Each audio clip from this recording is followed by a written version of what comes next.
ইয়াজুজ মাজুজের দৈর্ঘ্য হবে 120 গজ, বড় বড় লম্বা, খুব বড় বড় জোয়ান মধ্য হবে, খুব বিভৎস হবে তারা। তাদের চুল দাড়িগুলি থাকবে লাল আর কালো, আমাদের চুল দাড়ি লাল আর সাদা। আর ইয়াজুজ মাজুজের চুল দাড়ি থাকবে লাল আর কালো, তাদের চেহারা হবে বিভৎস, সুঠাম দেহের, বিরাট বড় শক্তিশালী। তারা পৃথিবীতে যখন আসবে, ঈসা আলাইহিস সালাতু ওয়াস সালাম যখন দুনিয়াতে আসবেন, পৃথিবীর কিয়ামতের আগে দুনিয়াতে আসবেন, ভূমধ্য সাগর, আরব সাগর থেকে শুরু করে পৃথিবীর বড় বড় সাগরের পানিগুলি তারা খেয়ে শেষ করে ফেলে দিবে। এত পরিমাণে তারা হবে, এত শক্তিশালী তারা হবে, পৃথিবীর মানুষ মেরে মেরে একবারে মিসমার করে দিবে। সেই দিন শুধু পাক্কা ইমানদার ছাড়া আর কেউ বাঁচবে না। একসাথে বলবেন আল্লাহু আকবার। না না, আরো জোরে বলেন আল্লাহু আকবার। মক্কা মদিনায় তারা ঢোকার সুযোগ পাবে না। আরো জোরে বলবেন আল্লাহু আকবার। দাজ্জাল মক্কা মদিনায় ঢুকতে পারবে না। সেই দিন পাক্কা ইমানদার ছাড়া আর কেউ বাঁচতে পারবে না। সেই ইয়াজুজ মাজুজ পৃথিবীতে আসতো, মাঝে মধ্যে আক্রমণ করতো, মানুষ মেরে ফেলতো। লোকেরা বলল, বাদশা জুলকারনাইন, আপনি দয়া করে আমাদের জন্য ওই মানুষগুলি থেকে বাঁচান যারা বিভৎস এবং খুবই জালিম, যারা জুলুম করে, অন্যায় করে। এই জন্য পৃথিবীতে যারা জুলুম করে, অন্যায় করে, তারা ইয়াজুজ মাজুজের বংশধর, তাদের রক্তের মধ্যে ইয়াজুজ মাজুজের রক্ত আছে। এরা নিকৃষ্ট, আল্লাহ জুলুম বাসকে পছন্দ করে না। জুলুম অবশ্যই ধ্বংস হয়ে যাবে, ন্যায় পৃথিবীতে প্রতিষ্ঠিত হবে। কথা বলেন ঠিক কিনা? ফিলিস্তিন আবার বিজয় হবে। কথা বলেন ঠিক কিনা? ইসরায়েলের পণ্য কোকা কোলা, পেপসি, এই ফান্টা, তারপরে আরো কিছু কিছু প্রোডাক্ট আছে, তারপরে Nestle company, Nestle coffee toffee খান, এই ইসরায়েলের পণ্য, এগুলি খাবেন না, কিনবেন না, এগুলি বয়কট করবেন।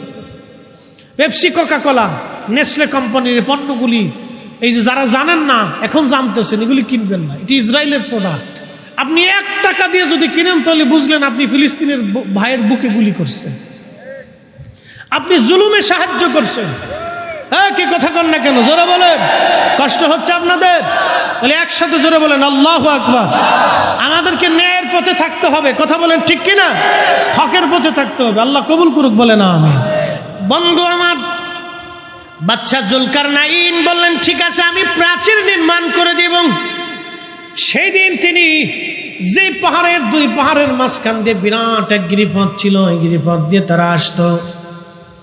ওই পাহাড় বন্ধ করার জন্য ইয়াজুজ মাজুজের গিরিপথ, বাদশা জুলকারনাইন তিনি লোহা গরম করলেন এবং সীসা গরম করলেন। লোহা এবং সীসা এবং তামা গরম করে এটাকে নরম করে বিরাট বড় গর্ত খনন করে, বিরাট বড় পাহাড় উঁচু সমান এই লোহা এবং তামা দিয়ে, সীসা দিয়ে এমন শক্তিশালী একটা প্রাচীর ওই সময় নির্মাণ করে দিলেন। আর বলে দিলেন ইনশাআল্লাহ তারা বের হতে পারবে না। কিন্তু ইয়াজুজ মাজুজ প্রত্যেক দিন ওই প্রাচীরটা ভাঙার জন্য চেষ্টা করে। তারা মানব জাতির একটা অংশ, কিন্তু খুবই শক্তিশালী। ওই প্রাচীরটা ভেঙে ফেলে দেওয়ার জন্য চেষ্টা করে। সন্ধ্যা থেকে, এই সকাল থেকে সন্ধ্যা পর্যন্ত তারা চেষ্টা করে এটা ভাঙার জন্য। সন্ধ্যা যখন লাগে তখন একেবারে শেষ প্রান্তে তারা চলে আসে। ওদের যিনি রাজা আছে, এই রাজা সর্দার, সে বলে যে চলো, সন্ধ্যা লেগে গেছে, আগামীকাল আবার আমরা খুঁজবো, এই প্রাচীর ভেঙ্গে আমরা পৃথিবীতে আক্রমণ করব।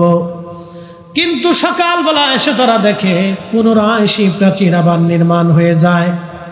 আল্লাহর নবী বললেন, কিয়ামতের আগে ঈসা রূহুল্লাহ আলাইহিস সালাম যখন দুনিয়াতে আসবেন, তখন ইয়াজুজ মাজুজ দুনিয়াতে আসার আর সময় আসবে। তখন ওই যিনি সর্দার থাকবে, তিনি প্রাচীর ভাঙ্গার যখন সন্ধ্যাবেলা আসবে, সন্ধ্যা আসার সময় প্রাচীর ভেঙ্গে একেবারে শেষ প্রান্তে চলে আসবে, তখন ওই যিনি সর্দার থাকবে তিনি বলবে, চলো আমরা ফিরে যাই, কালকে সকালবেলা আবার আমরা আসবো, ইনশাআল্লাহ কালকে আমরা এটা ভেঙ্গে ফেলবো। এত কোটি লক্ষ বছর পার হয়ে যাবে, তারা ইনশাআল্লাহ বলবে না। হাজার হাজার বছর চলে যাবে, ইনশাআল্লাহ বলবে না।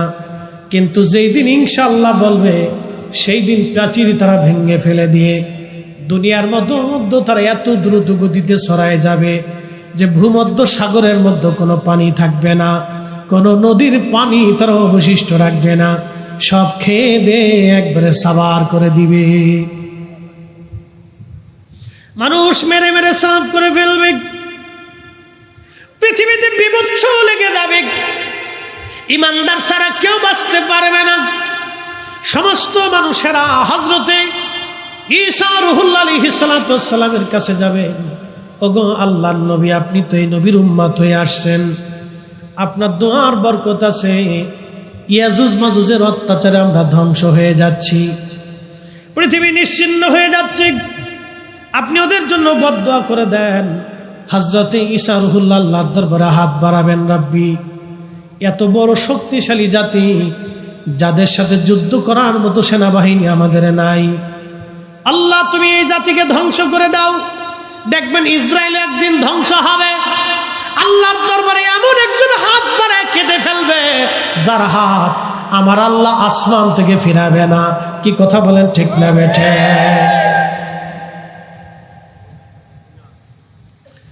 মনোযোগ দেন, তখনই আল্লাহর দরবারে হাত দোয়া কবুল হয়ে যাবে।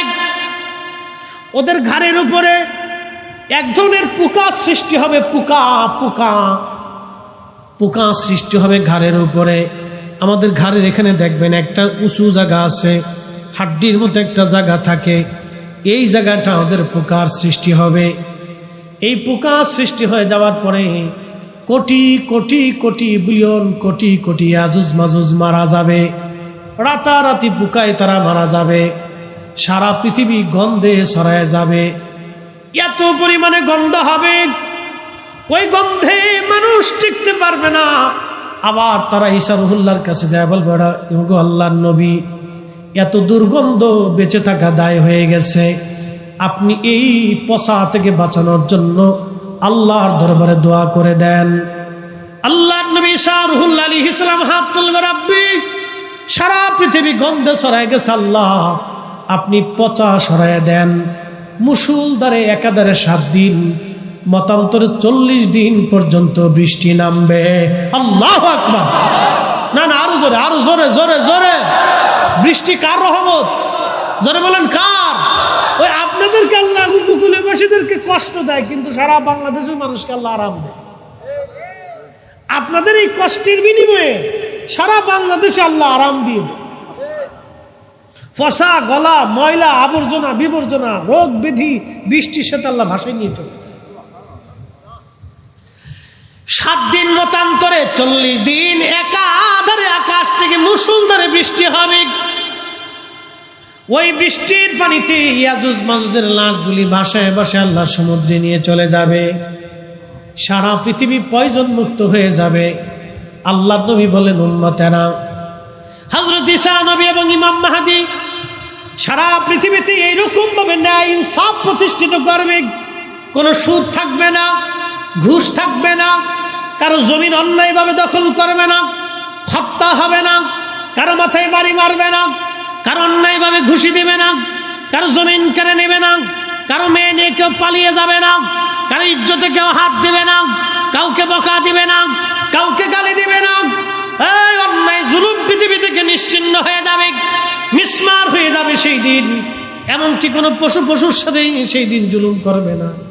আল্লাহ নবী বললেন, সেই সময় আল্লাহর জমিন আল্লাহ এত পরিমাণে নিয়ামত দিবে, এত পরিমাণে আল্লাহ বরকত দিবে যে একটা আনারের ফল দিয়া সারা গ্রামের মানুষকে শেষ করতে পারবে না। একটা গাভীর দুধ দিয়ে সারা গ্রামের মানুষ খাবে, কিন্তু গাভীর দুধ সেই দিন শেষ হবে না। একবার জোরে বলা যাবে কি মারহাবা। এই জন্য মালিক বলছে, লা ইন শাকারতুম লা আযীদান্নাকুম ওয়া লা ইন কাফারতুম ইন্না আযাবি লাশাদীদ। বুঝে যাবেন আপনি কেন শুকরগুজারি বান্দা হবেন। একটু খেয়াল করবেন, আমার যুবক ভাই যারা আছেন, মুরব্বী বাবাজিরা যারা আছেন, আমার মায়েরা যারা আছেন, আমি যতটুকু জানি সাতক্ষীরার মানুষ ওয়াজ নসিহত শুনতে খুবই প্রিয়। তারা ওয়াজ শুনে এবং ওয়াজ দীর্ঘ সময় তারা শুনতে তারা ভালো পায়। মনোযোগ দিবেন। আমার মালিক কত বড় রব। আমার রব আল্লাহ বললেন, বান্দা তুমি আমি আল্লাহর দেওয়া নিয়ামতের শুকর আদায় করো না, শুকরিয়া করিও না। আপনাদের বাড়িতে কুকুর আছে দেখবেন, এই কুকুরকে আপনি খাবার খাওয়াবেন, ওরা আদর করবেন, ও আপনার বাড়ির সামনে পাহারা দিতে দিতে জীবন দিয়ে দিবে, কিন্তু কুকুর আপনার দরওয়াজা ছাড়বে না। কারণ কি? এই কুকুরটা আল্লাহর আইন মানে, এই কুকুর আল্লাহর আইন মানে, কিন্তু আমরা মানুষ আল্লাহর আইন মানলাম না। কুকুরকে আল্লাহ সৃষ্টি করে বলে দিলেন, কুকুর দুনিয়ার মানুষের আনুগত্য করার জন্য তোকে তৈরি করলাম, তুই বাড়িতে পাহারা দিবি, ওই বাড়ি খাবি, তোরে পচা গলা দিক ভালো মন্দ দিক তোরে ল্যাপ কথা দেবে না, তোর ভালো বাসন হবে না, দামি খাবারও হয়তো জুটবে না, বাড়ির উচ্ছিষ্ট পচা গলা ফ্যান ভাত, পচা গলা বাসি পন্থা তোর জন্য আমি আল্লাহ বরাদ্দ করে দিলাম, হাড্ডিগুলি বরাদ্দ করলাম, উচ্ছিষ্ট পচাগুলি বরাদ্দ করে দিলাম, কিন্তু তুই আমার বান্দার বাড়ি খাবি, বেঈমানি করবি না।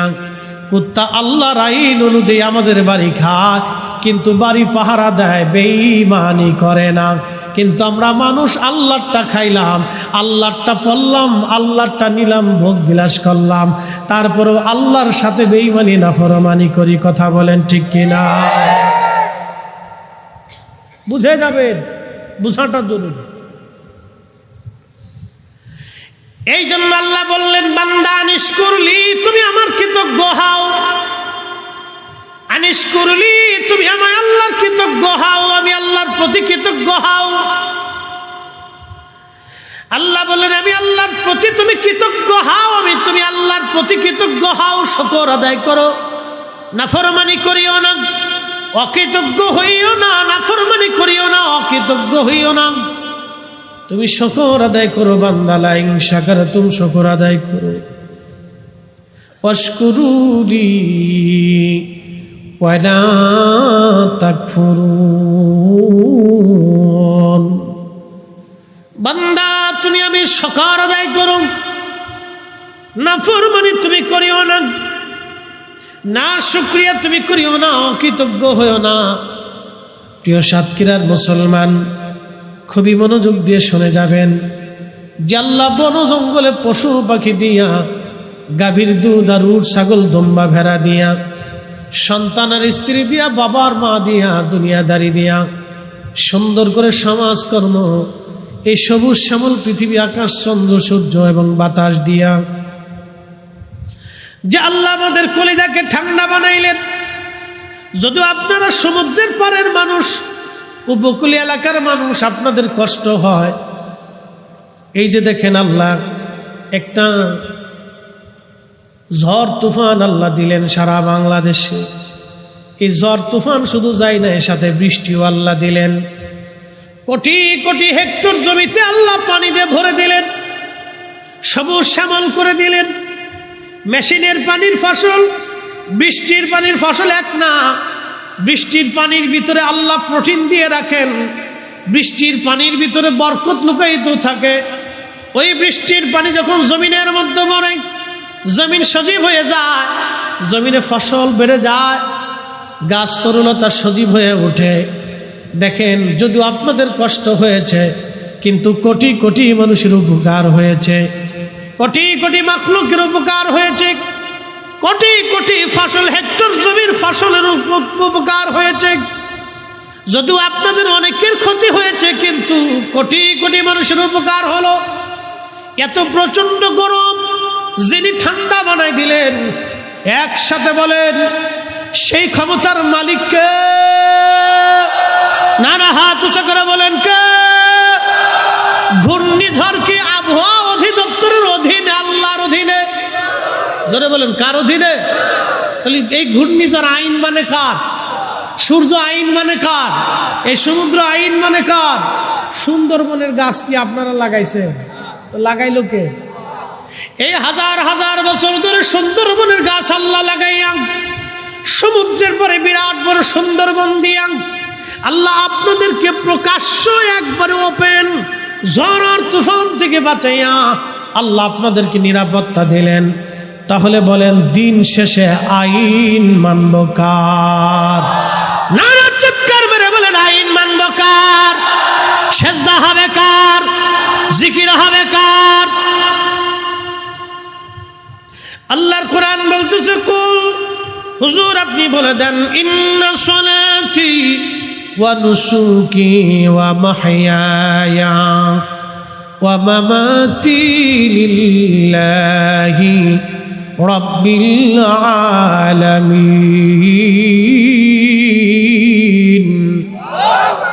কুল হুজুর আপনি বলে দেন ইন্না সলাতি, সালাত আমি আল্লাহর জন্য, সালাত আমি আল্লাহর জন্য, নামাজ আমি আল্লাহর জন্য। নামাজের ভিতরে মানুষ শিরিক করে। বলে হুজুর কি বললেন? হ্যাঁ বলতেছি, ব্যাখ্যা দিচ্ছি। নামাজের ভিতরে মানুষের শিরিক হয়। বলে হুজুর সালাতের মধ্যে কি করে শিরিক হয়? আমি নামাজে দাঁড়াইছি, আমার অনেক মুসল্লি প্রত্যেক জুমাতে, অনেক আলেম ওলামাও থাকে, অনেক চোর ডাকাতও থাকে, লুচ্চে বদমাশও থাকে, সুদখোর ঘুষখোরও থাকে, ভালো মন্দও থাকে, আবেদ জাহিদও থাকে, বুজুর্গও থাকে, দুষ্টও থাকে, আবার তলবে এলমও থাকে, এক শের মুরব্বীও থাকে, যুবকও থাকে। চিন্তা করলাম আমি নামাজে দাঁড়াইলাম, খতিব আমি যদি সুন্দর মতো লম্বা লম্বা সেজদা না দেই, মুসল্লি কি বলবে? মুসল্লির ভয়ের চিন্তা যখন অন্তরের মধ্যে আসবে, আল্লাহর ভয় অন্তর থেকে কেটে মুসল্লির ভয় চলে আসলো, তখনই নামাজের মধ্যে শিরিক ঢুকে গেল। তখনই আল্লাহকে ভয় বাদ দিয়ে আপনি জনগণকে ভয় পাইলেন, মুসল্লিরে ভয় পাইলেন, তখনই নামাজের মধ্যে শিরিক ঢুকে গেল। গ্রামে নামাজ পড়তে গেছে, বিআই বাড়িতে গেছেন, বিআই চিন্তা করলো বিআই আসেন, মসজিদ বড় সুন্দর, নামাজে আসেন। বিআই চিন্তা করলো নামাজে যদি না যায় তাহলে বিয়ের মন খারাপ হবে, আত্মীয়তার সম্পর্ক নষ্ট হবে, আত্মীয়রা মন্দ বলবে। এ সময় যদি নামাজ না পড়ি আত্মীয়রা মন্দ বলবে।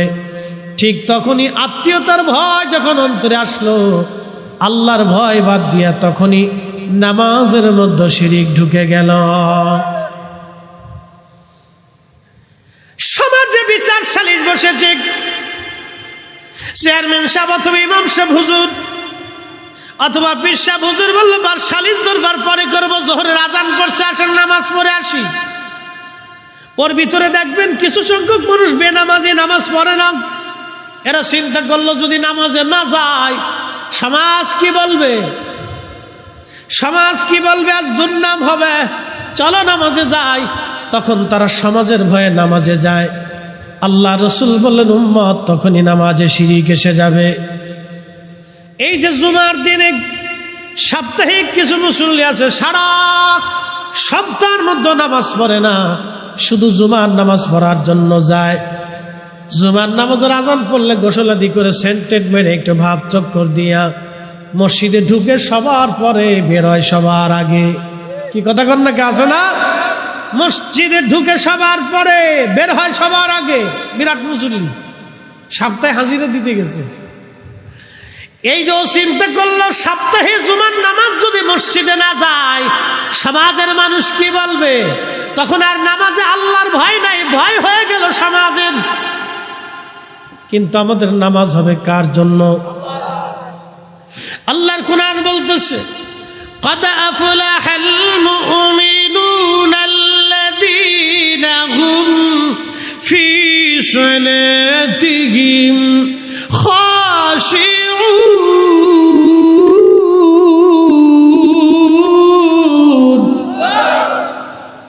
কোরআন শরীফ ভালো লাগে?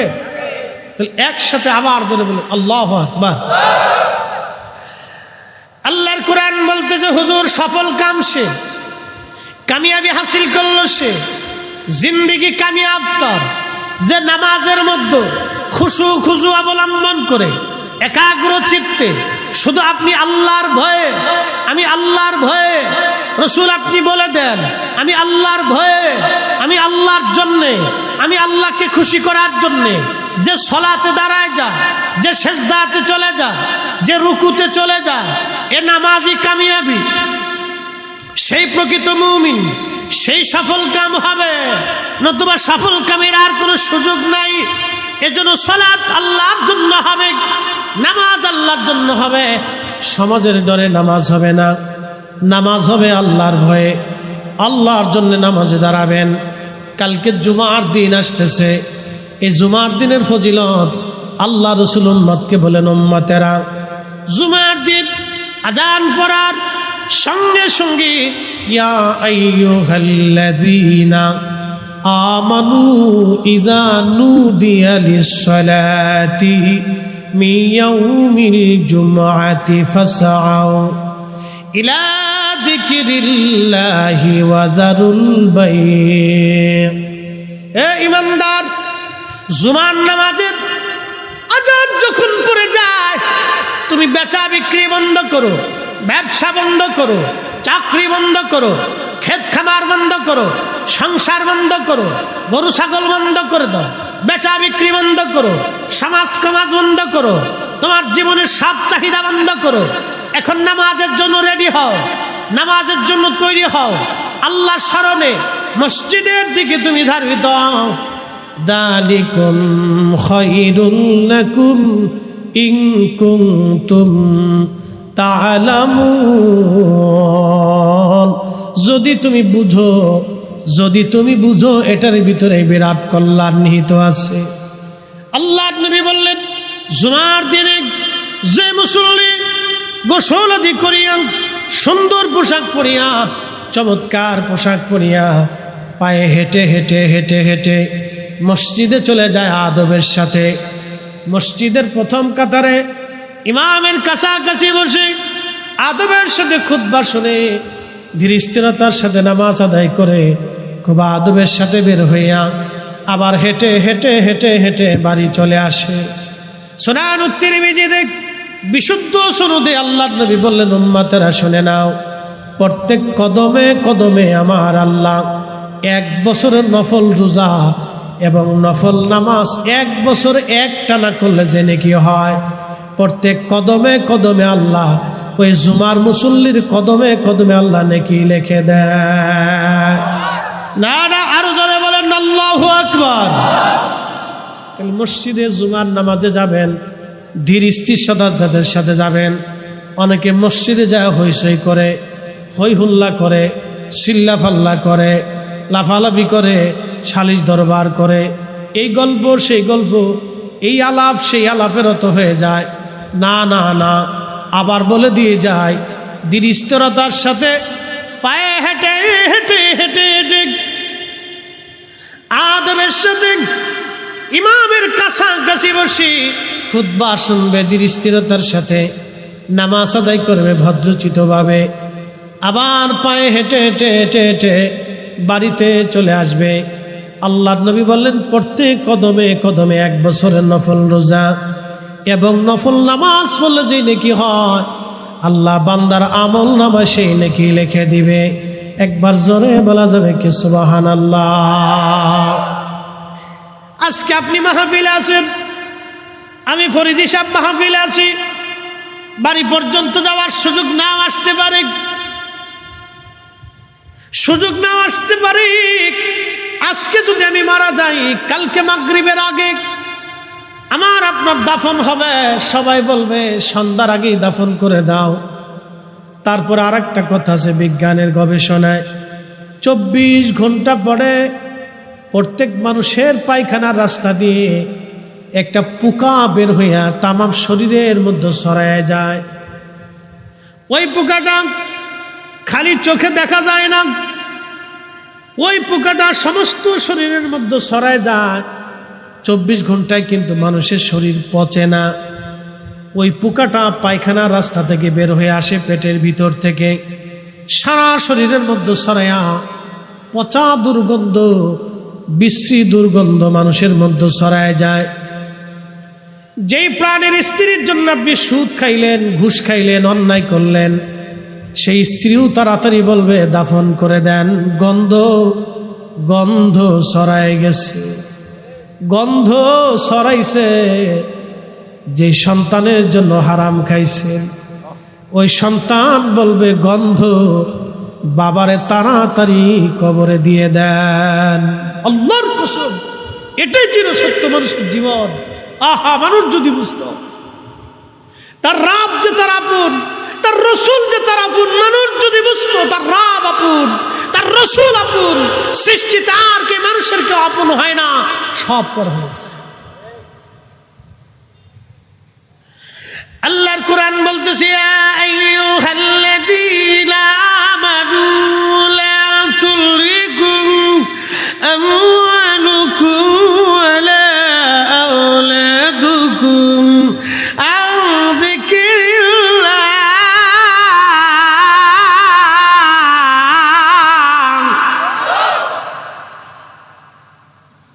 এই বান্দা, সন্তানের প্রেমিক, সন্তানের মোহে, সম্পদের প্রেমে পড়ে আমি খোদা থেকে, আমি মালিক, আমি আল্লাহর জিকির থেকে তুমি জুদা হইও না। আমি আল্লাহর জিকির থেকে জুদা হইও না, নামাজ থেকে জুদা হইও না, হক হালাল থেকে জুদা হইও না, রোজা থেকে জুদা হইও না। সামর্থ্য যদি হয় হজ করা থেকে, যাকাত দেওয়া থেকে জুদা হইও না। وَإِذَا تُلِيَتْ عَلَيْهِمْ آيَاتُهُ زَادَتْهُمْ إِيمَانًا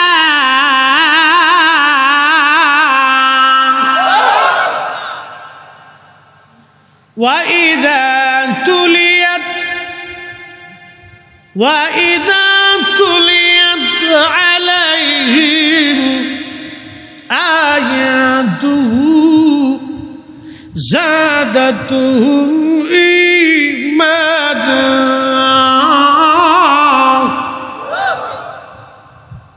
কোরআন বলতেছে তারা মুমিন যখন তাদের অন্তরে আল্লাহর স্মরণ, কোরআনের আয়াতগুলি তেলাওয়াত করা হয়, যারা মুমিন তাদের অন্তরে ঈমান বেড়ে যায়, ভালো লাগে, ভালো লাগে, ভালো লাগে, আরো শুনতে তাদের মন চায়। আর যারা কমিন বেঈমান, কোরআনের আলোচনা শুনলে তাদের গায়ে জ্বালা ধরে যায়। কথা কোন ঠিক কিনা?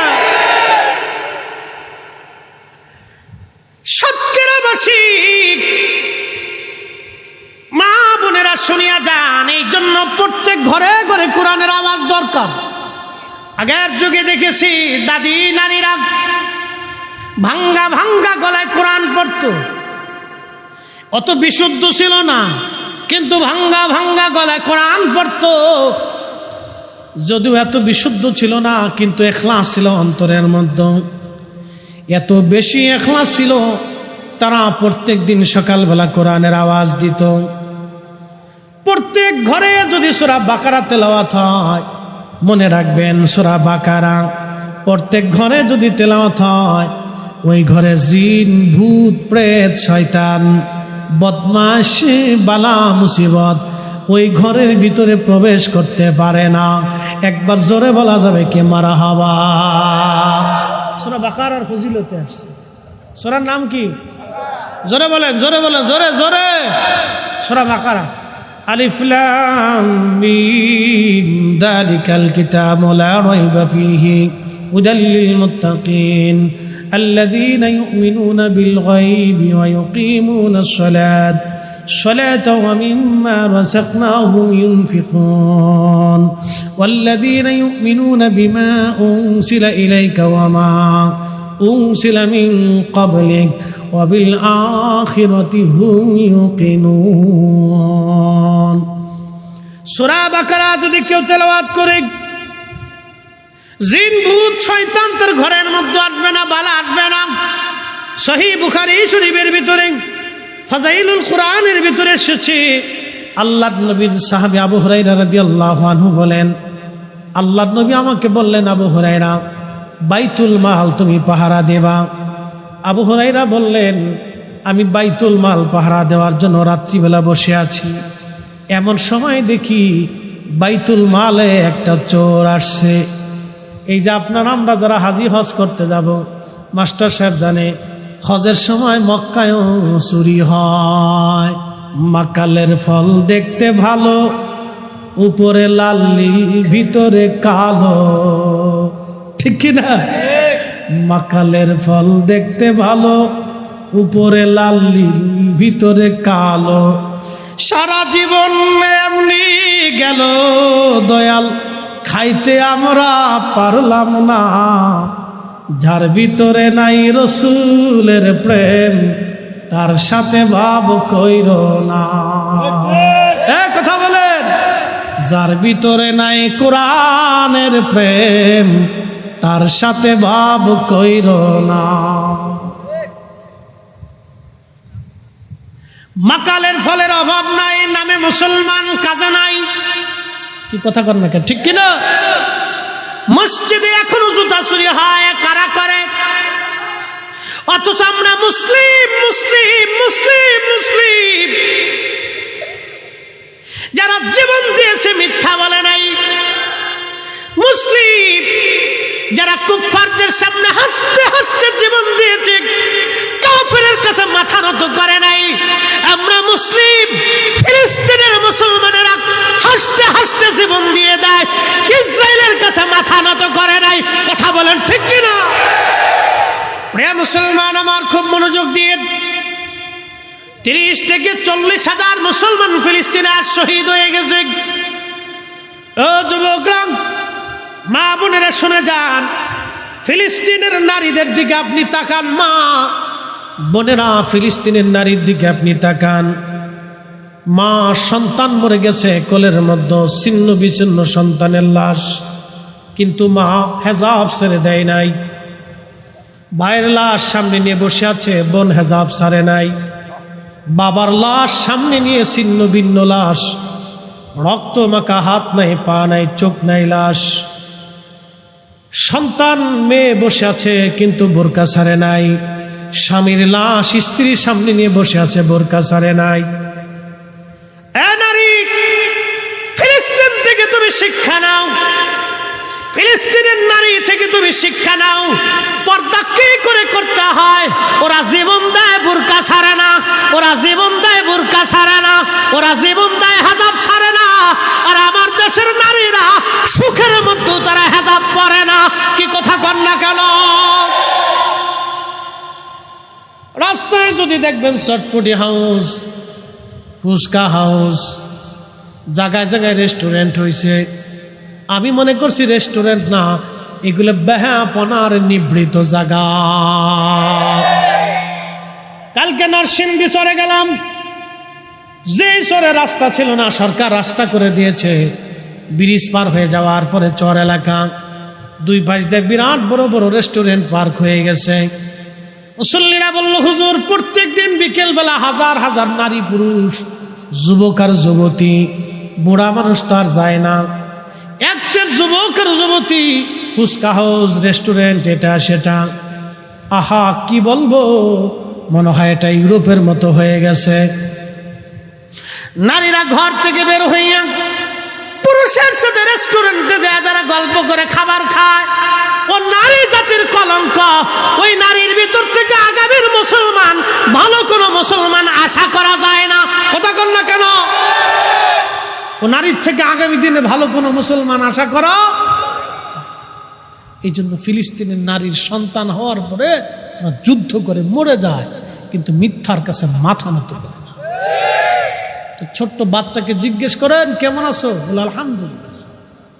কি অবস্থায় আছো? বলে হাসবুনাল্লাহু নি'মাল ওয়াকিল, নি'মাল মাওলা ওয়া নি'মান নাসির।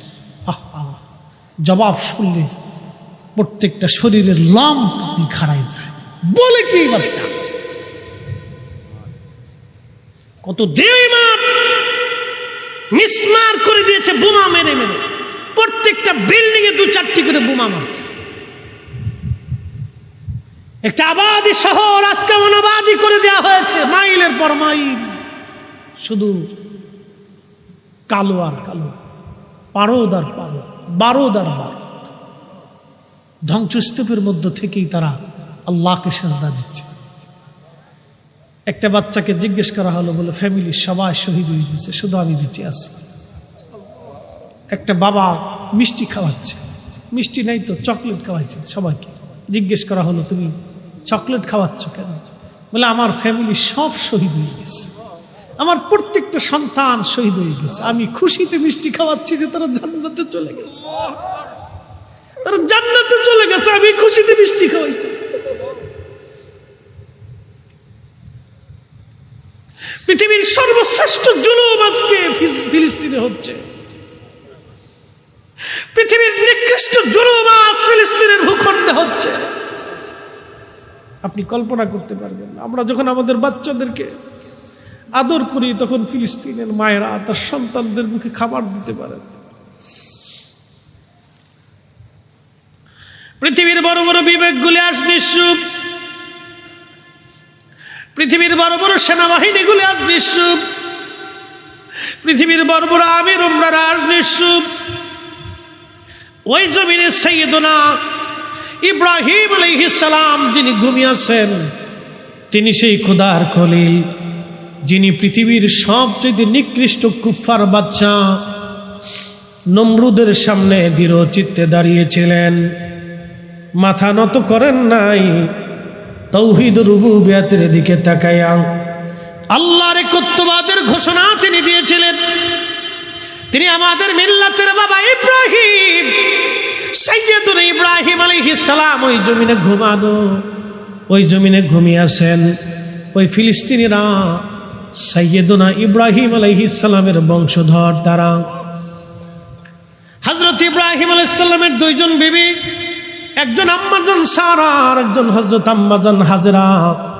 আম্মাজান হাজেরার বংশধর বর্তমানে মক্কায়, আর আম্মাজান সারার বংশধর বর্তমান ফিলিস্তিন। আম্মাজান সারার সন্তান হযরত ইসহাক, হযরত ইসহাকের সন্তান হযরত ইয়াকুব আলাইহিস সালাম। ইয়াকুব আলাইহিস সালামের বংশধরদেরকে বনি ইসরাইল বলা হয়। বর্তমানে যারা ইসরাইল তারা কিন্তু অরিজিনাল বনি ইসরাইল না। আল্লাহ সাইয়েদনা ইব্রাহিম আলাইহিস সালামের বংশধর, তারা বর্তমান ফিলিস্তিনিরা। বিরাট বড় প্রতাপশালী বাচ্চা, সারা পৃথিবীর বাচ্চা নমরুদ।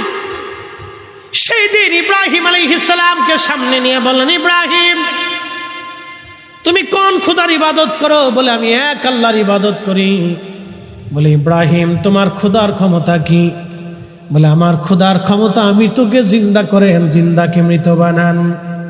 তুখরিজুল হাইয়া মিনাল মাইয়িতি ওয়া তুখরিজুল মাইয়িতা মিনাল হাই। আমার মালিকের ক্ষমতা হচ্ছে, আমার মালিক আমার আল্লাহ জিন্দা থেকে মরা বের করেন, মরা থেকে আমার আল্লাহ জিন্দা বের করেন, আমার মালিকের সেই ক্ষমতা। নমরুদ ডাক দে বলে, ইব্রাহিম ওই ক্ষমতা তো আমারও আছে। জেলার জেলখানা থেকে একটা আসামি ধরে নিয়ে আসে, একবারে নিরাপরাধ, একবারে নিরাপরাধ, যার কোনো অপরাধ নাই কিন্তু জেলখানায় আছে। ধরে নিয়ে এসে নমরুদ তাকে হত্যা করে ফেললো।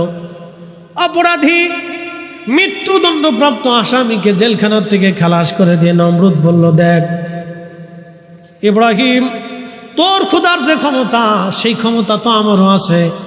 আমি একেবারে নির্দোষকে খালাস করে দিলাম, হত্যা করে ফেললাম, আর আসামিকে আমি হত্যা করে খালাস করে দিলাম। দেখ তো আমি বাঁচাই দিলাম, যেটা বাঁচবে মেরে ফেললাম, ওই ক্ষমতা তো আমারও আছে।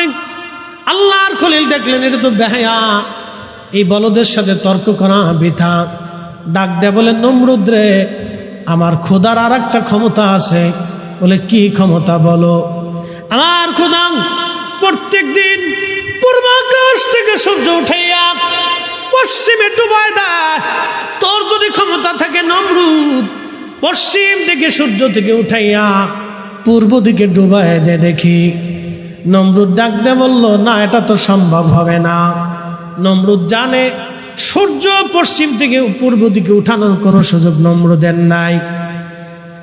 ওই দিন সারা পৃথিবীর বাচ্চা ছিল নমরুদ। পৃথিবীর মধ্যে 4 জনকে আল্লাহ তামাম পৃথিবীর বাচ্চাহি দিয়েছেন। কিয়ামত পর্যন্ত আর কাউকে পৃথিবীর বাচ্চা আল্লাহ দিবেন না। 1 নম্বর হযরতে সুলাইমান আলাইহিস সালাম সারা পৃথিবীর বাচ্চা ছিলেন। 2 নম্বর বাদশা জুলকারনাইন আহা, আল্লাহু আকবার। তিনি সাইয়্যিদুনা ইব্রাহিম আলাইহিস সালামের কাছে কালেমা পড়েছিলেন।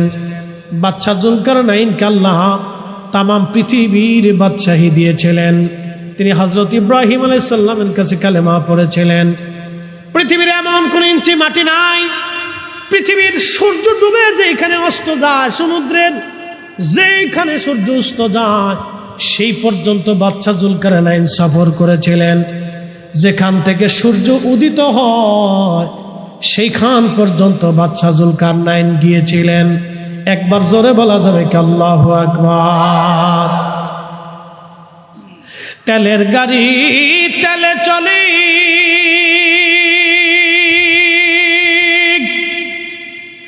হাওয়ার গাড়ি হাওয়ায় উড়ে, তেলের গাড়ি তেলে চলে, হাওয়ার গাড়ি হাওয়ায় উড়ে, বিনা তেলে চালায় গাড়ি নবী সুলাইমান। আমরা সেই মুসলমান, আমরা সেই মুসলমান। যেখান থেকে সূর্য উদিত হয় যুলকারনাইন সেই পর্যন্ত সফর করেছিলেন। এর সীমানা জাপান, এরপরে উত্তর কোরিয়ার কোনাকুনি দিয়ে রাশিয়ার একটা ভূখণ্ড, যেখানে এখন আর যাওয়া সম্ভব না। এটা খুব দুর্গম এলাকা। এর পাশে জনপদ ছিল। এই জনপদে একটা জাতিকে তিনি পেয়েছিলেন। সে জাতির নাম ইয়াজুজ আর মাজুজ। নূহ আলাইহিস সালামের 4টে বেটা ছিল, 4টে সন্তান। একটা সন্তানের নাম হাম, সাম, ইয়াফেস এবং কেনান। আবার বলি হাম, সাম, ইয়াফেস এবং কেনান। এই হাম এবং সাম, কেনান কাফের হয়ে মারা গেল, মহাপ্লাবনে ডুবে মারা গেল। আর একটা সন্তানের নাম ইয়াফেস। এই ইয়াফেসের বংশধর হলো ইয়াজুজ মাজুজ। ইয়াজুজ মাজুজের দৈর্ঘ্য হবে 120 গজ, বড় বড় লম্বা, খুব বড় বড় জোয়ান মধ্য হবে, খুব বিভৎস হবে তারা। তাদের চুল দাড়িগুলি থাকবে লাল আর কালো। আমাদের চুল দাড়ি লাল আর সাদা, আর ইয়াজুজ মাজুজের চুল দাড়ি থাকবে লাল আর কালো। তাদের চেহারা হবে বিভৎস, সুঠাম দেহের, বিরাট বড় শক্তিশালী। তারা পৃথিবীতে যখন আসবে, ঈসা আলাইহিস সালাতু ওয়াস সালাম যখন দুনিয়াতে আসবেন, পৃথিবীর কিয়ামতের আগে দুনিয়াতে আসবেন, ভূমধ্য সাগর, আরব সাগর থেকে শুরু করে পৃথিবীর বড় বড় সাগরের পানিগুলি তারা খেয়ে শেষ করে ফেলে দিবে। এত পরিমাণে তারা হবে, এত শক্তিশালী তারা হবে, পৃথিবীর মানুষ মেরে মেরে একবারে মিসমার করে দিবে। সেই দিন শুধু পাক্কা ইমানদার ছাড়া আর কেউ বাঁচবে না। একসাথে বলবেন আল্লাহু আকবার। না না, আরো জোরে বলেন আল্লাহু আকবার। মক্কা মদিনায় তারা ঢোকার সুযোগ পাবে না। আরো জোরে বলবেন আল্লাহু আকবার। দাজ্জাল মক্কা মদিনায় ঢুকতে পারবে না। সেই দিন পাক্কা ইমানদার ছাড়া আর কেউ বাঁচতে পারবে না। সেই ইয়াজুজ মাজুজ পৃথিবীতে আসতো, মাঝে মধ্যে আক্রমণ করতো, মানুষ মেরে ফেলতো। লোকেরা বলল, বাদশা যুলকারনাইন, আপনি দয়া করে আমাদের জন্য ওই মানুষগুলি থেকে বাঁচান যারা বিভৎস এবং খুবই জালিম, যারা জুলুম করে, অন্যায় করে। এই জন্য পৃথিবীতে যারা জুলুম করে, অন্যায় করে, তারা ইয়াজুজ মাজুজের বংশধর। তাদের রক্তের মধ্যে ইয়াজুজ মাজুজের রক্ত আছে। এরা নিকৃষ্ট। আল্লাহ জুলুম বাসকে পছন্দ করে না। জুলুম অবশ্যই ধ্বংস হয়ে যাবে, ন্যায় পৃথিবীতে প্রতিষ্ঠিত হবে। কথা বলেন ঠিক কিনা? ফিলিস্তিন আবার বিজয় হবে। কথা বলেন ঠিক কিনা?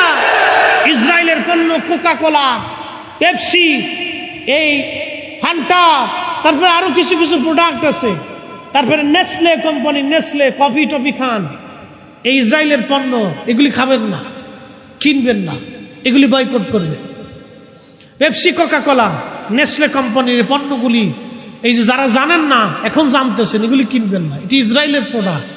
আপনি 1 টাকা দিয়ে যদি কিনেন তাহলে বুঝলেন আপনি ফিলিস্তিনের ভাইয়ের বুকে গুলি করছেন, আপনি জুলুমে সাহায্য করছেন। হ্যাঁ, কি কথা কন না কেন? জোরে বলেন। কষ্ট হচ্ছে আপনাদের?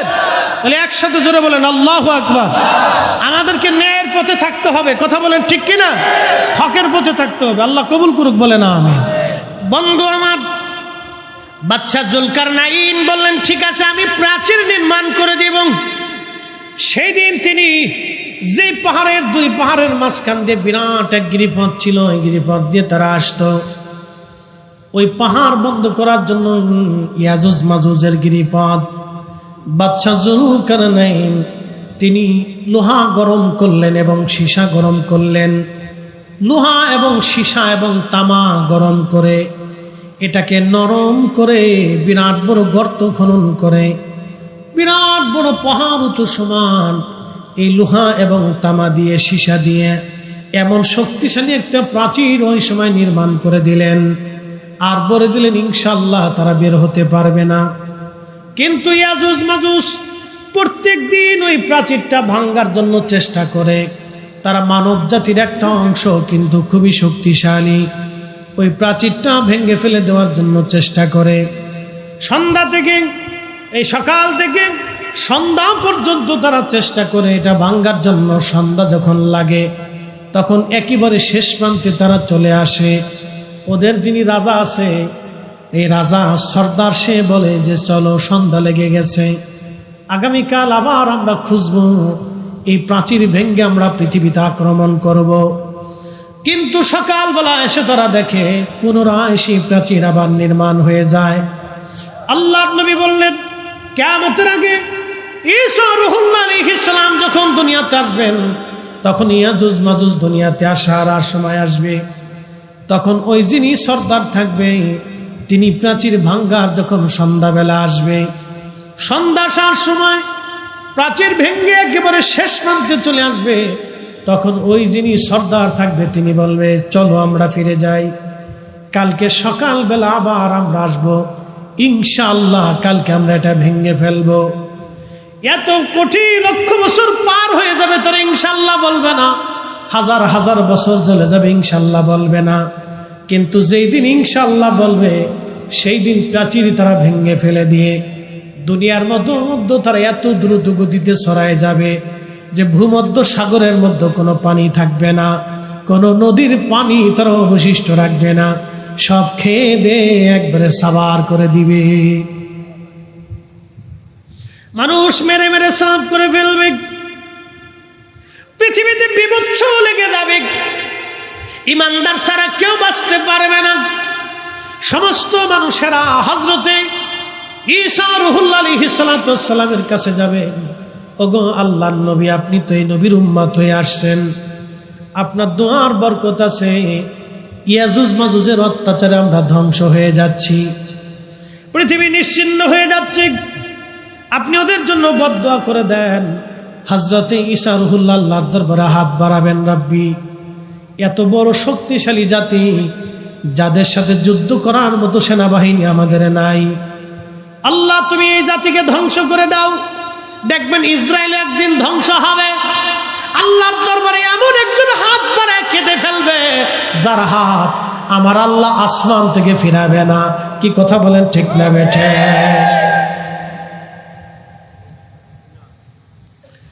মনোযোগ দেন, তখন আল্লাহর দরবারে হাত দোয়া কবুল হয়ে যাবে।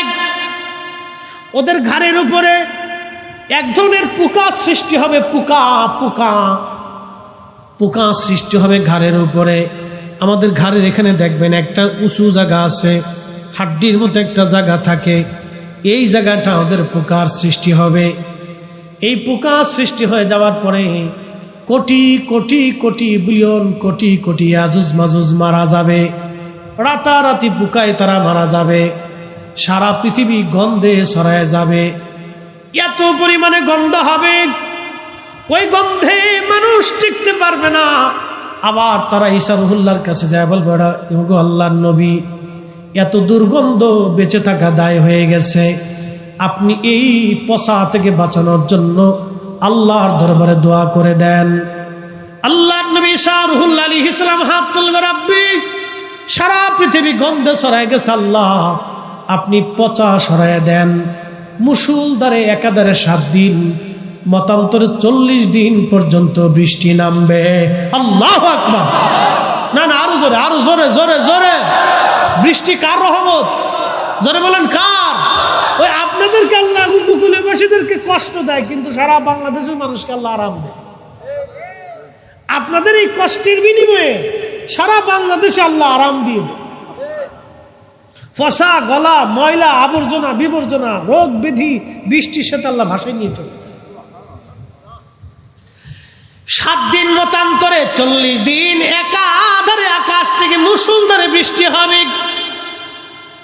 ওই বৃষ্টির পানিতে ইয়াজুজ মাজুজের লাশগুলি ভাসায় ভাসায় আল্লাহ সমুদ্রে নিয়ে চলে যাবে।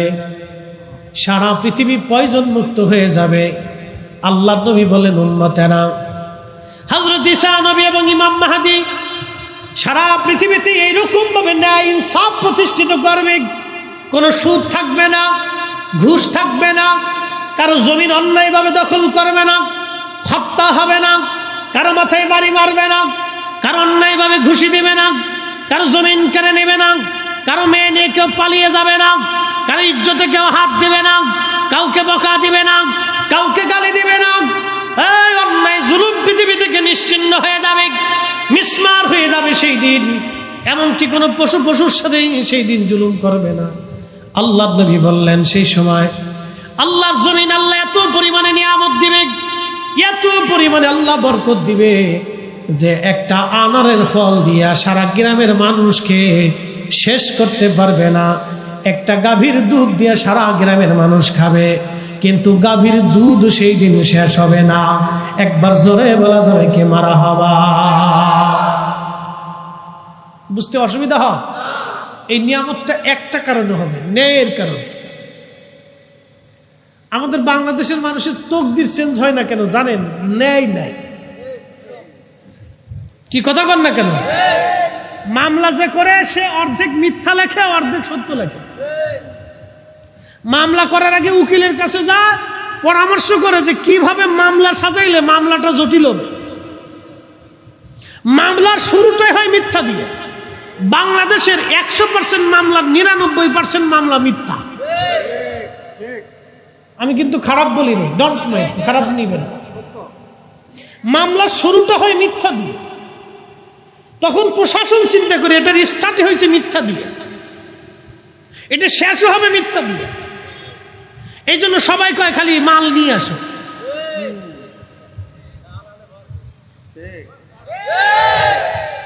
এই জন্য বৃষ্টি হয়, নিয়ামত বাড়ে না।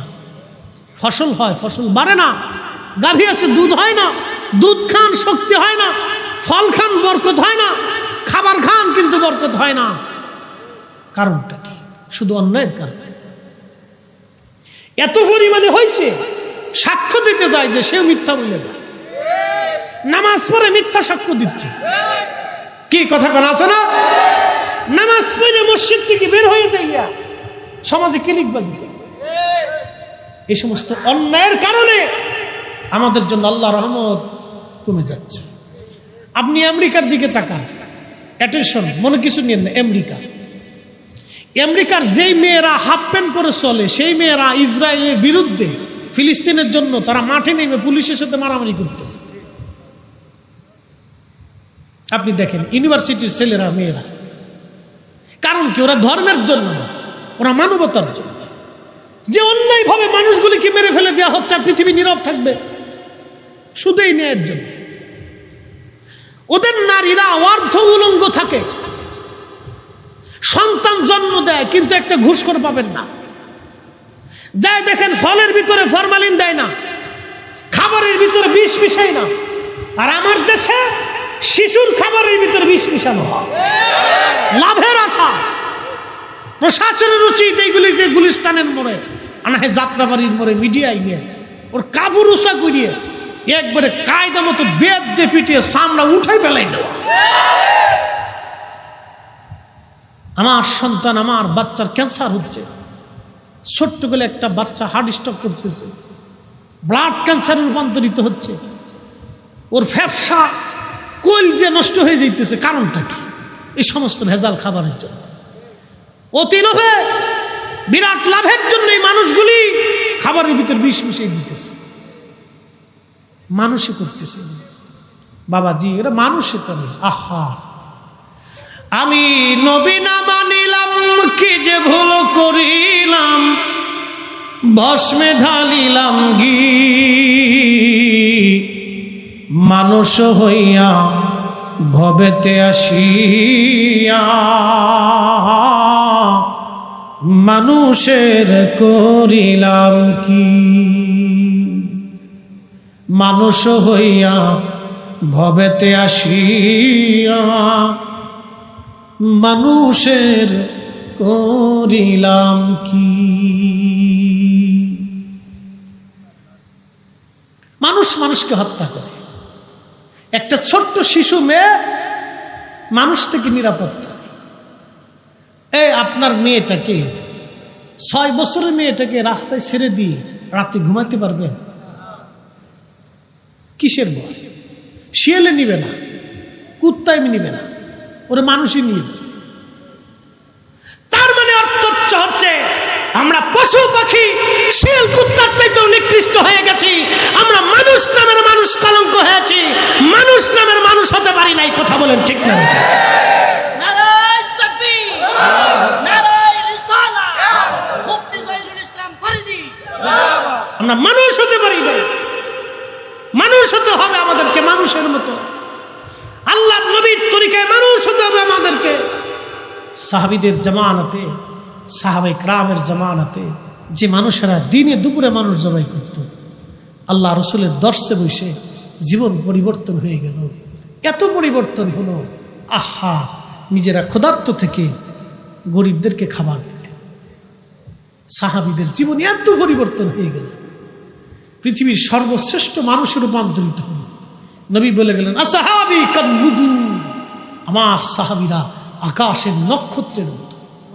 একসাথে বলা যাবে না আল্লাহু আকবার? পৃথিবীর শ্রেষ্ঠ মানুষে রূপান্তরিত হল। কারণ কি? রাসূলের দর্শে বসে মানুষের মতো মানুষ হয়ে গেছে। প্রিয় সাক্ষীরান মুসলমান, বলছিলাম কথাগুলি অনেক আমাদের বুঝে যাওয়া দরকার, আমাদের শিখে যাওয়া দরকার। খুবই মনোযোগ দিয়ে কথাগুলি আর শুনে যাবেন। মানুষ 4 কারণে মানুষ মানুষকে ভালোবেসে থাকে, মনে রাখবেন সারা জীবন। 4 কারণে মানুষ মানুষকে ভালোবাসে। 1 নম্বর জামালিয়াত, 2 নম্বর কামালিয়াত, 3 নম্বর কারাবাত, 4 নম্বর এহসান। জামালিয়াত, কামালিয়াত, কারাবাত, এহসান। জামালিয়াত মানে সৌন্দর্য। মানুষ যদি সুন্দর হয় দেখবেন তারে খুব মহব্বত করে। হযরতে মোল্লা আলী কারি মাক্কি বলেন, রাসূলের জামালিয়াত এত সুন্দর ছিল, হালিমাতুস সাদিয়া রাদিয়াল্লাহু আনহা সুদূর তায়েফ থেকে মক্কায় আসছে বাচ্চা নেওয়ার জন্য, ধাত্রী মা হওয়ার জন্য তিনি আসছেন। হযরতে হালিমাতুস সাদিয়া বলেন, দুনিয়ার মানুষ আমি মক্কায় আসলাম, সারা মক্কা খুঁজে খুঁজে দেখি একানো ঘরের মধ্যে কোনো বাচ্চা নাই। ধনীরা সব আগে বাচ্চাদেরকে নিয়ে চলে গেছে। আমার উট ছিল দুর্বল, গাধা ছিল দুর্বল, আমি সবার পিছনে চলে আসলাম। সবাই যখন বাচ্চা কাচ্চা নিয়ে ফিরে যায় তখন আমি মক্কায় ঢুকতে লাগলাম। স্বামী আমাকে বলল, হালিমা একেবারে শূন্য চলে যাব, কিছু তো নিয়ে যাওয়ার দরকার। বলে, বাচ্চা তো একটা বাচ্চা আছে, তার নাম মুহাম্মদ, বাবার নাম আব্দুল্লাহ, মায়ের নাম আমেনা। বাবা মৃত, সন্তানটা এতিম, দাদার ঘরে থাকে। কে তার ভরণ পোষণ দিবে, কে তার পয়সা দিবে? আমরাও তো নিজেরাও গরিব, এতিম বাচ্চা নিয়ে আমি কি করব? হালিমার স্বামী সেই দিন ডেকে বলতেছে, হালিমা রে, বাচ্চাটা নেই বা না নেই, চলো না একটাবার বাচ্চাটা দেখে আসি কেমন। একবার জোরে বলা যাবে কি মারহাবা? ওরে এতিম বলে নিল না কেউ, নিলেন বিবি হালিমা। ঠিক কিনা? এতিম বলে সেদিন কেউ থেকে নেই নাই, কিন্তু হালিমা রাদিয়াল্লাহু আনহা নিলেন। হালিমা বললেন, আমি গেলাম, যাওয়ার পরে হযরত আমেনার ঘরে ঢুকলাম, দেখি তার বক্ষ মোবারকের উপরে সাদা রেশমের একটা কাপড় দিয়ে আবৃত করা, তার নিচে সবুজ একটা রেশমের কাপড় দিয়ে ঢেকে দেওয়া। এত সুন্দর সুঘ্রাণ। আমি ঘরের মধ্যে ঢুকে দোলনার পাশে গেলাম, দোলনার মধ্যে শোয়ানো ছিল, নবী ঘুমিয়েছিলেন। মোল্লা আলী কারি মাক্কি আল মাউরিদের মধ্যে আরো 27টা কিতাবের হাওয়ালা দিয়েছেন। 27টা কিতাবের মধ্যে লিখেছেন এইভাবে। হালিমা বলেন আমি ভিতরে ঢুকলাম, ঢুকার পরে এত সুন্দর চেহারা কোন মা জন্ম দিতে পারে আমি হালিমা কোনদিন কল্পনা করি নাই। চিৎকার মেরে জোরে বলেন না মারহাবা। হযরত হালিমা বললেন এত সুন্দর ছিলেন নবীজি, এত সুন্দর, এত সুন্দর আমাদের নবী ছিলেন। কোন মা এত চমৎকার সুন্দর বাচ্চা জন্ম দিতে পারে আমি কল্পনা করি নাই। সৌন্দর্যটা দেখে আমি হালিমা পাগল হয়ে গেলাম। ঘুম থেকে জাগানোর জন্য আমি বুকের উপর থেকে রেশমের কাপড় সরাইয়া প্রিয় নবীজির নরম সব বক্ষ মোবারকে আমার হাত দিয়ে আলতো আলতো করে আমি মেসেজ করতেছিলাম। আল্লাহর নবীর ঘুম ভেঙে গেল। আমার চেহারার দিকে তাকাইয়া নবীজি মুস্কি হাসি দিয়ে ফেললেন। ওই হাসি এত সুন্দর, হালিমা বললেন দুনিয়ার মানুষ আমি পাগল হয়ে গেলাম। এত সুন্দর হাসি, আমি পাগল হয়ে গেলাম। আল্লাহু আকবার। হালিমা বলতেছেন দুনিয়ার মানুষ শোনো, আমি সুন্দর চেহারার দিকে তাকায় রইলাম। পবিত্র জুলফি মুবারক, এই যে আপনারা ভুরু দেখেন, এই জুলফি মুবারকের মাঝখানের যে কপালের অংশ, এই অংশ থেকে একটা নূর মুবারক বের হইয়া খিলালাস সামা, মধ্য আকাশ পর্যন্ত এই নূর চলে গেল। আমি হালিমা এই নূর মুবারকের দিকে তাকাইয়া আল্লাহর নবীর দিকে তাকাইয়া বিমোহিত হয়ে দেখতে লাগলাম। একবার জোরে বলা যাবে কি আল্লাহু আকবার। 450 বছর আগের মক্কার ইমাম তিনি লিখতেছেন খিলালাস সামা, মধ্য আকাশ পর্যন্ত নূর চলে গেল। হালিমাতু সাদিয়া বলতেছেন আমি আশ্চর্য হয়ে তাকিয়ে দেখতে লাগলাম। পরে জুলফি মুবারকের মাঝখানে চুমা লাগাইলাম। চুমা লাগাই আমি কোলের মধ্যে নিলাম। কোলের ভিতরে নেওয়ার সাথে সাথে আমার এত রহমত আল্লাহ আমার শরীরে দিয়ে দিল। আমি দুর্বল ছিলাম, ক্ষীণ ছিলাম। নবী কোলে আসার সাথে সাথে আল্লাহ আমার সবল বানাই দিল। আমার উট লাফাইতে লাগলো, লাফাইয়া দৌড়াইয়া আমার উট কাবা শরীফের সামনে যায় সেজদায় পড়ে গেল। না না, একসাথে বলেন আল্লাহু আকবার, আরো জোরে বলেন আল্লাহু আকবার। ওরে বনের যত পশু গান ভক্তি করতই দুই চরণ, মেঘমালা ছায়া দিত গায় গো নবীজি, গোলামেরে দেখা দিবেননি, কাঙ্গালেরে দেখা দিবেননি ওগো নবীজি, গোলামেরে দেখা দিবেননি। হযরত হালিমা বললেন উট দূরে যা কাবার সামনে সেজদার মধ্যে পড়ে গেল নবী পাইয়া। এরপরে আমি গাধার উপরে চললাম। আমি আমার রসুলকে কোলের মধ্যে নিলাম।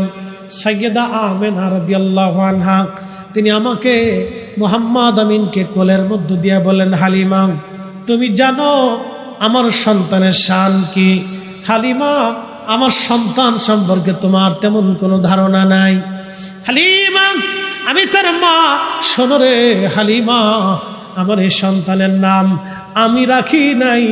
আমি ঘুমিয়ে থাকতাম, আমার পেটের মধ্যে কোনো বাচ্চা ছিল আমি বুঝতাম না, আমার পেটের মধ্যে কোনো সন্তান আছে আমি জানতাম না। স্বপ্নের ঘরে কে জানি মাঝে মধ্যে সে বলতো আমেনা রে তুমি বড় ভাগ্যবতী, তোমার উদরে আখিরি নবী রাহমাতুল লিল আলামিন তশরিফ রেখেছেন। চিৎকার মেরে জোরে বলেন না মারহাবা, আল্লাহু আকবার। হযরত হালিমা রে আমার এই সন্তান স্বপ্নের যুগে এসে আমার এই ফেরেশতা বলে যায় তো আমেনা রে এ নবীর নাম হবে মুহাম্মদ জমিনে মোহাম্মদ আসমানে মোহাম্মদ, জমিনে আহমদ আসমানে আহমদ। একবার জোরে বলা যাবে কি মারহাবা। আল্লাহুম্মা সাল্লি আলা সাইয়্যিদিনা মাওলানা মুহাম্মদ আলি সাইয়্যিদিনা মুহাম্মদ। কথা লম্বা বাড়াবো না, এটার নাম হলো জামালিয়াত। জামালিয়াত। 2 নম্বরটা হলো কামালিয়াত। ওই যে উট নবী চিনে ফেলল, নবীর কামালিয়াত। আল্লাহু আকবার। কামালিয়াতের কারণে মানুষ মানুষকে ভালোবাসে। এই যে আপনারা হযরত আবু বকর সিদ্দিক ফুরফুরাবি রাহমাতুল্লাহ আলাইহি কেন ভালোবাসেন? উনি কামিল ছিলেন, আল্লাহর ওলি ছিলেন। গুনাহগার কাটিকে কেন ভালোবাসেন? নলতা শরীফের হুজুর কেবলাকে কেন ভালোবাসেন? শাহজালালকে কেন ভালোবাসেন? খানজাহান আলীকে কেন ভালোবাসেন? উনরা আল্লাহর পেয়ারা ছিল, উনরা কামালিয়াতের অধিকারী ছিল, বিদায় আমরা ওনাদেরকে ভালোবাসি। জামালিয়াত ও কামালিয়াত। 3 নম্বর হলো কারাবাত। কারাবাত মানে নৈকট্য। আপনি বন্ধুর সাথে যত কাছাকাছি থাকবেন, যত দেখা সাক্ষাৎ হবে, উঠা বসা হবে, চলাফেরা হবে, তত মহাব্বত বাড়তে থাকে বাড়তে থাকে বাড়তে থাকে। এটার নাম কারাবাত। এই জন্য সন্তানদেরকে সময় দিতে হয়, স্ত্রীকে সময় দিতে হয়, ফ্যামিলিকে সময় দিতে হয়, সমাজকে সময় দিতে হয়, মানুষদেরকে সময় দিতে হয়, বন্ধু বান্ধবদেরকে সময় দেওয়া লাগে। এটার নাম কারাবাত। 4 নম্বর এহসান। এহসান মানে দয়া। দয়া দয়া। আমরা আজকে দয়া করা ভুলে গেছি।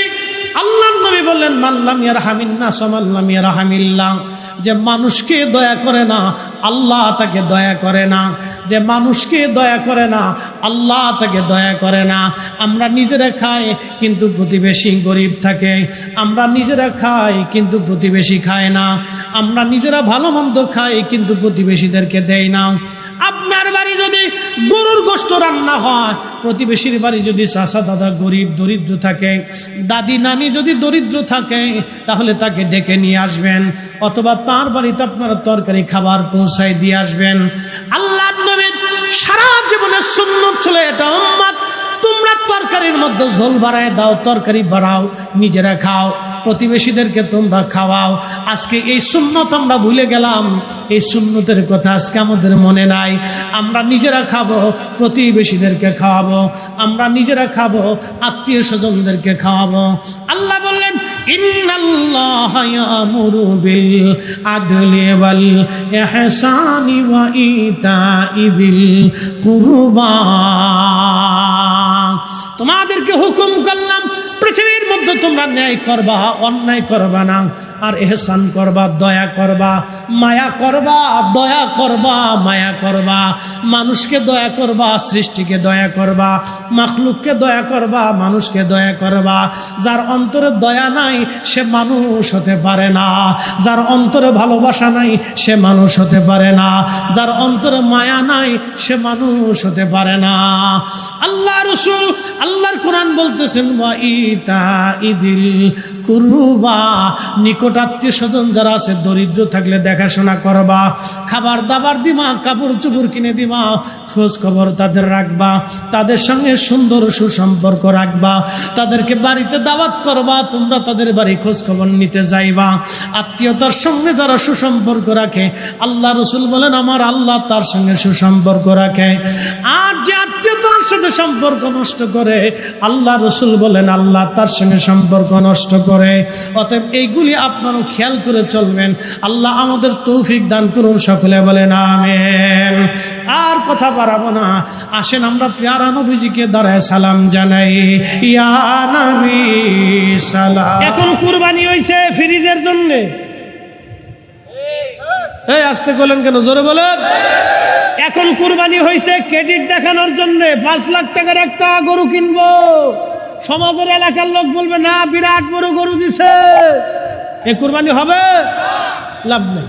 সমাজ দেখানোর জন্য, রাষ্ট্র দেখানোর জন্য, ক্রেডিট হাসিল করার জন্য, গোশত পাওয়ার জন্য, গোশত খাওয়ার জন্য, ফ্রিজে উঠানোর জন্য, বাহবা নেওয়ার জন্য কুরবানি যারা করে স্ত্রীকে খুশি করার জন্য, সন্তানকে খুশি করার জন্য কুরবানি যারা করে, এই কুরবানির 4 পয়সা মূল্য নাই। এটা ইব্রাহিম আলাইহিস সালামের প্রকৃত সুন্নাহের রীতি না। ইব্রাহিম আলাইহিস সালামের সুন্নতের রীতি ইখলাসের সঙ্গে আল্লাহকে খুশি করার জন্য কুরবানি। এই কুরবানি কয়জনের হয়? আমাদের দেশে আছে কিছু মানুষ সুদে টাকার কুরবানি, ঘুষিয়া টাকার কুরবানি, মানুষের মেরে দেওয়া টাকার কুরবানি। কি কথা কর না কেন? আল্লাহর কোরআন বলতেছে হুজুর সফল কাম সে, কামিয়াবি হাসিল করলো সে, জিন্দেগি কামিয়াব তার যে নামাজের মধ্যে খুশু অবলম্বন করে একাগ্র চিত্তে শুধু আপনি আল্লাহর ভয়ে, আমি আল্লাহর ভয়ে, রসুল আপনি বলে দেন আমি আল্লাহর ভয়ে, আমি আল্লাহর জন্যে, আমি আল্লাহকে খুশি করার জন্যে যে সলাতে দাঁড়ায় যায়, যে সেজদাতে চলে যায়, যে রুকুতে চলে যায়, এ নামাজি কামিয়াবি। সেই প্রকৃত মুমিন, সেই সফল কাম হবে, নতুবা সফল কামের আর কোনো সুযোগ নাই। এজন্য সালাত আল্লাহর জন্য হবে, নামাজ আল্লাহর জন্য হবে, সমাজের ডরে নামাজ হবে না। এই সালাত আল্লাহর জন্য হবে, ওয়া নুসুকি কুরবানি আল্লাহর জন্য। একসাথে বলবেন আল্লাহু আকবার। এই কুরবানির 4 পয়সা দাম নাই। খুশি করব কাকে? আল্লাহ। বাবা, যে মাটির উপরে আজ বসে আছি, কালকে এটার নিচে ঘর হবে। আপনি একটু ফিকির করবেন শুধু আমার এই কথাটুকু, যে আমি আজকে এখানে আসি, কালকে আমার কবরের স্থানে, কবরের ঘরে আমার স্থান হতে পারে। চিরসত্য, এটা একবারে চিরসত্য।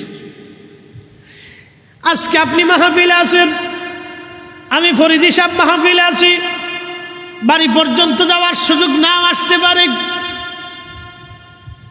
সুযোগ নাও আসতে পারে। আজকে যদি আমি মারা যাই, কালকে মাগরিবের আগে আমার আপনার দাফন হবে, সবাই বলবে সন্ধ্যার আগেই দাফন করে দাও। তারপর আর একটা কথা আছে, বিজ্ঞানের গবেষণায় 24 ঘন্টা পরে প্রত্যেক মানুষের পায়খানার রাস্তা দিয়ে একটা পোকা বের হইয়া তামাম শরীরের মধ্যে ছড়ায় যায়। ওই পোকাটা খালি চোখে দেখা যায় না, ওই পোকাটা সমস্ত শরীরের মধ্যে ছড়ায় যায়। 24 ঘন্টায় কিন্তু মানুষের শরীর পচে না। ওই পোকাটা পায়খানার রাস্তা থেকে বের হয়ে আসে, পেটের ভিতর থেকে সারা শরীরের মধ্যে ছড়ায়া পচা দুর্গন্ধ, বিশ্রী দুর্গন্ধ মানুষের মধ্যে ছড়ায় যায়। যেই প্রাণের স্ত্রীর জন্য আপনি সুদ খাইলেন, ঘুষ খাইলেন, অন্যায় করলেন, সেই স্ত্রীও তাড়াতাড়ি বলবে দাফন করে দেন, গন্ধ ছড়ায় গেছে। গন্ধ ছড়াইছে যে সন্তানের জন্য হারাম খাইছে, ওই সন্তান বলবে গন্ধ, বাবারে তাড়াতাড়ি কবরে দিয়ে দেন। আল্লাহর কসম, এটাই ছিল সত্য মানুষের জীবন।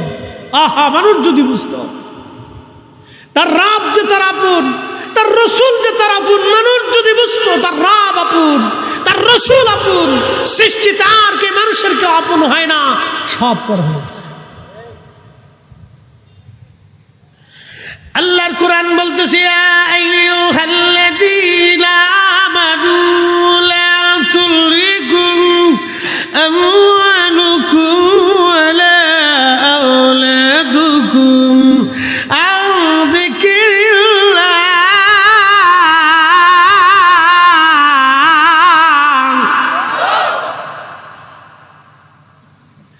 এই বান্দা, সন্তানের প্রেমিক, সন্তানের মোহে, সম্পদের প্রেমে পড়ে আমি খোদা থেকে, আমি মালিক, আমি আল্লাহর জিকির থেকে তুমি জুদা হইও না। আমি আল্লাহর জিকির থেকে জুদা হইও না, নামাজ থেকে জুদা হইও না, হক হালাল থেকে জুদা হইও না, রোজা থেকে জুদা হইও না। সামর্থ্য যদি হয়, হজ করা থেকে, যাকাত দেওয়া থেকে জুদা হইও না। وَإِذَا تُلِيَتْ عَلَيْهِمْ آيَاتُهُ زَادَتْهُمْ إِيمَانًا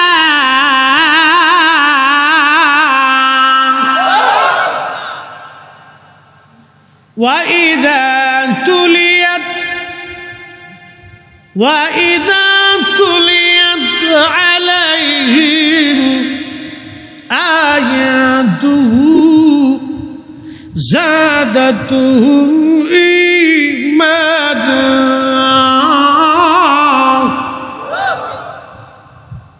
কোরআন বলতেছে তারা মুমিন যখন তাদের অন্তরে আল্লাহর স্মরণ কোরআনের আয়াতগুলি তেলাওয়াত করা হয়, যারা মুমিন তাদের অন্তরে ঈমান বেড়ে যায়, ভালো লাগে ভালো লাগে ভালো লাগে, আরো শুনতে তাদের মন চায়।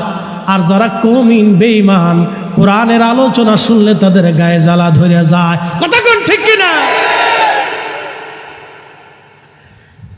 সৎকেরাবাসী মা বোনেরা শুনিয়া যান, এই জন্য প্রত্যেক ঘরে ঘরে কোরআনের আওয়াজ দরকার। আগের যুগে দেখেছি দাদি নানিরা ভাঙ্গা ভাঙ্গা গলায় কোরআন পড়তো, অত বিশুদ্ধ ছিল না, কিন্তু ভাঙ্গা ভাঙ্গা গলায় কোরআন পড়তো। যদিও এত বিশুদ্ধ ছিল না, কিন্তু ইখলাস ছিল অন্তরের মধ্যে, এত বেশি ইখলাস ছিল। তারা প্রত্যেক দিন সকালবেলা কোরআনের আওয়াজ দিত। প্রত্যেক ঘরে যদি সূরা বাকারা তেলাওয়াত হয়, মনে রাখবেন সূরা বাকারা প্রত্যেক ঘরে যদি তেলাওয়াত হয়, ওই ঘরে জিন ভূত প্রেত শয়তান বদমাশ বালা মুসিবত ওই ঘরের ভিতরে প্রবেশ করতে পারে না। একবার জোরে বলা যাবে কি মারহাবা। সূরা বাকারার ফজিলতে আসছে। সূরার নাম কি? জোরে বলেন, জোরে বলেন, জোরে জোরে। সূরা বাকারা। আলিফ লাম মিম যালিকাল কিতাবু লা রাইবা ফীহি হুদাল লিল মুত্তাকিন الذين يؤمنون بالغيب ويقيمون الصلاة ومما رزقناهم ينفقون والذين يؤمنون بما أنزل إليك وما أنزل من قبلك وبالآخرة هم يوقنون সূরা বাকারা যদি কেউ তেলাওয়াত করে, জিন ভূত শয়তান তার ঘরের মধ্যে আসবে না, বালা আসবে না। সহিহ বুখারী শরীফের ভিতরে ফাজাইলুল কোরআনের ভিতরে এসেছে, আল্লাহর নবীর সাহাবী আবু হুরায়রা রাদিয়াল্লাহু আনহু বলেন, আল্লাহর নবী আমাকে বললেন, আবু হুরায়রা বাইতুল মাল তুমি পাহারা দেবা। আবু হুরায়রা বললেন, আমি বাইতুল মাল পাহারা দেওয়ার জন্য রাত্রিবেলা বসে আছি, এমন সময় দেখি বাইতুল মালে একটা চোর আসছে। এই যে আমরা যারা হাজি হজ করতে যাব, মাস্টার সাহেব জানে হজের সময় মক্কায়ও চুরি হয়। মাকালের ফল দেখতে ভালো, উপরে লাল নীল ভিতরে কালো, ঠিক কিনা? মাকালের ফল দেখতে ভালো, উপরে লাল নীল ভিতরে কালো। সারা জীবন এমনি গেল দয়াল, খাইতে আমরা পারলাম না। যার ভিতরে নাই রসুলের প্রেম, তার সাথে ভাব কইর না। কথা বলেন, যার ভিতরে নাই কোরআনের প্রেম, তার সাথে ভাব কইর না। মাকালের ফলের অভাব নাই, নামে মুসলমান কাজে নাই। কি কথা কর না কেন, ঠিক কিনা? মসজিদে এখনো জুতা চুরি হয়, কারা করে? অথচ আমরা মুসলিম মুসলিম মুসলিম মুসলিম, যারা জীবন দিয়েছে মিথ্যা বলে নাই, মুসলিম যারা কুফফারদের সামনে হাসতে হাসতে জীবন দিয়েছে, কাফেরের কাছে মাথা নত করে নাই। আমরা মুসলিম, ফিলিস্তিনের মুসলমানেরা হাসতে হাসতে জীবন দিয়ে দেয়, ইসরায়েলের কাছে মাথা নত করে নাই। কথা বলেন ঠিক কিনা? প্রিয় মুসলমান আমার, খুব মনোযোগ দিয়ে, 30 থেকে 40 হাজার মুসলমান ফিলিস্তিনে আজ শহীদ হয়ে গেছে। ও যুবকরা, মা বোনেরা শুনে যান, ফিলিস্তিনের নারীদের দিকে আপনি তাকান, মা বোনেরা ফিলিস্তিনের নারীর দিকে আপনি তাকান। মা সন্তান মরে গেছে কোলের মধ্যে, ছিন্ন বিচ্ছিন্ন সন্তানের লাশ, কিন্তু মা হেজাব ছেড়ে দেয় নাই। ভাইয়ের লাশ সামনে নিয়ে বসে আছে, বোন হেজাব ছাড়ে নাই। বাবার লাশ সামনে নিয়ে ছিন্ন ভিন্ন লাশ, রক্ত মাখা, হাত নাই, পা নাই, চোখ নাই, লাশ। সন্তান মেয়ে বসে আছে কিন্তু বোরকা ছাড়ে নাই। স্বামীর লাশ স্ত্রীর সামনে নিয়ে বসে আছে, বোরকা ছাড়ে নাই। এ নারী, ফিলিস্তিন থেকে তুমি শিক্ষা নাও, ফিলিস্তিনের নারী থেকে তুমি শিক্ষা নাও। পর্দা কি করে করতে হয়। ওরা জীবন দেয় বোরকা ছাড়ে না, ওরা জীবন দেয় বোরকা ছাড়ে না, ওরা জীবন দেয় হেজাব ছাড়ে না। আর আমার দেশের নারীরা সুখের মধ্যে তারা হেজাব পরে না। কি কথা কন না কেন? রাস্তায় যদি দেখবেন চটপটি হাউস, ফুচকা হাউস, জায়গায় জায়গায় রেস্টুরেন্ট হয়েছে, আমি মনে করছি রেস্টুরেন্ট না, এগুলো বেহাপনার নিবৃত জায়গা। কালকে নরসিংদী চরে গেলাম, যে চরে রাস্তা ছিল না সরকার রাস্তা করে দিয়েছে। ব্রিজ পার হয়ে যাওয়ার পরে চর এলাকা, দুই পাশ দিয়ে বিরাট বড় বড় রেস্টুরেন্ট পার্ক হয়ে গেছে। মুসল্লিরা বলল, হুজুর প্রত্যেক দিন বিকেল বেলা হাজার হাজার নারী পুরুষ, যুবক আর যুবতী, বুড়া মানুষ তো আর যায় না, একশের যুবক আর যুবতী, ফুচকা হাউস, রেস্টুরেন্ট, এটা সেটা। আহা, কি বলবো, মনে হয় এটা ইউরোপের মতো হয়ে গেছে। নারীরা ঘর থেকে বের হইয়া পুরুষের সাথে রেস্টুরেন্টে যায়, যারা গল্প করে খাবার খায়, ও নারী জাতির কলঙ্ক। ওই নারীর ভিতর থেকে আগামীর মুসলমান, ভালো কোনো মুসলমান আশা করা যায় না। কথা কন না কেন? ও নারীর থেকে আগামী দিনে ভালো কোনো মুসলমান আশা করা। এই জন্য ফিলিস্তিনের নারীর সন্তান হওয়ার পরে যুদ্ধ করে মরে যায়, কিন্তু মিথ্যার কাছে মাথা নত করে না। ছোট্ট বাচ্চাকে জিজ্ঞেস করেন, কেমন আছো? বলে আলহামদুলিল্লাহ।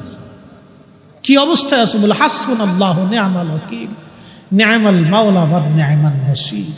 আহা, জবাব শুনলে প্রত্যেকটা শরীরের লোম খাড়াই যায়। বলে কি বাচ্চা, কত বেঈমান মিসমার করে দিয়েছে, বোমা মেরে মেরে প্রত্যেকটা বিল্ডিং এ 2-4টি করে বোমা মারছে। একটা আবাদী শহর আজকে অনাবাদী করে দেওয়া হয়েছে, মাইলের পর মাইল, শুধু কালো আর কালো, পারদ আর পারদ, বারদ আর বারদ। ধ্বংসস্তূপের মধ্য থেকেই তারা আল্লাহকে সেজদা দিচ্ছে। একটা বাচ্চাকে জিজ্ঞেস করা হলো, বলে ফ্যামিলির সবাই শহীদ হয়ে গেছে, শুধু আমি বেঁচে আছি। একটা বাবা মিষ্টি খাওয়াচ্ছে, মিষ্টি নাই তো চকলেট খাওয়াইছে সবাইকে। জিজ্ঞেস করা হলো, তুমি চকলেট খাওয়াচ্ছ কেন? বলে আমার ফ্যামিলি সব শহীদ হয়ে গেছে, আমার প্রত্যেকটা সন্তান শহীদ হয়ে গেছে, আমি খুশিতে মিষ্টি খাওয়াচ্ছি যে তারা জান্নাতে চলে গেছে, তারা জান্নাতে চলে গেছে, আমি খুশিতে মিষ্টি খাওয়াইতেছি। পৃথিবীর সর্বশ্রেষ্ঠ জুলুম আজকে ফিলিস্তিনে হচ্ছে। পৃথিবীর নিকৃষ্ট জুলুম আজ ফিলিস্তিনের ভূখণ্ডে হচ্ছে। আপনি কল্পনা করতে পারবেন না। আমরা যখন আমাদের বাচ্চাদেরকে আদর করি, তখন ফিলিস্তিনের মায়েরা তার সন্তানদের মুখে খাবার দিতে পারেন। পৃথিবীর বড় বড় বিবেকগুলি আজ নিঃসুপ, পৃথিবীর বড় বড় সেনাবাহিনীগুলি আজ নিঃসুপ, পৃথিবীর বড় বড় আমির উমরারা আজ নিঃসুপ। ওই জমিনে সাইয়েদনা ইব্রাহিম আলাইহিস সালাম যিনি ঘুমিয়েছেন, তিনি সেই খোদার খলিল, যিনি পৃথিবীর সবচেয়ে নিকৃষ্ট কুফফার বাচ্চা নমরুদের সামনে দৃঢ় চিত্তে দাঁড়িয়েছিলেন, মাথা নত করেন নাই, তাওহীদ রুবুবিয়তের দিকে তাকায়া আল্লাহর একাত্মবাদের ঘোষণা তিনি দিয়েছিলেন। তিনি আমাদের মিল্লাতের বাবা ইব্রাহিম, সাইয়েদুনা ইব্রাহিম আলাইহিস সালাম ওই জমিনে ঘুমানো, ওই জমিনে ঘুমিয়ে আছেন।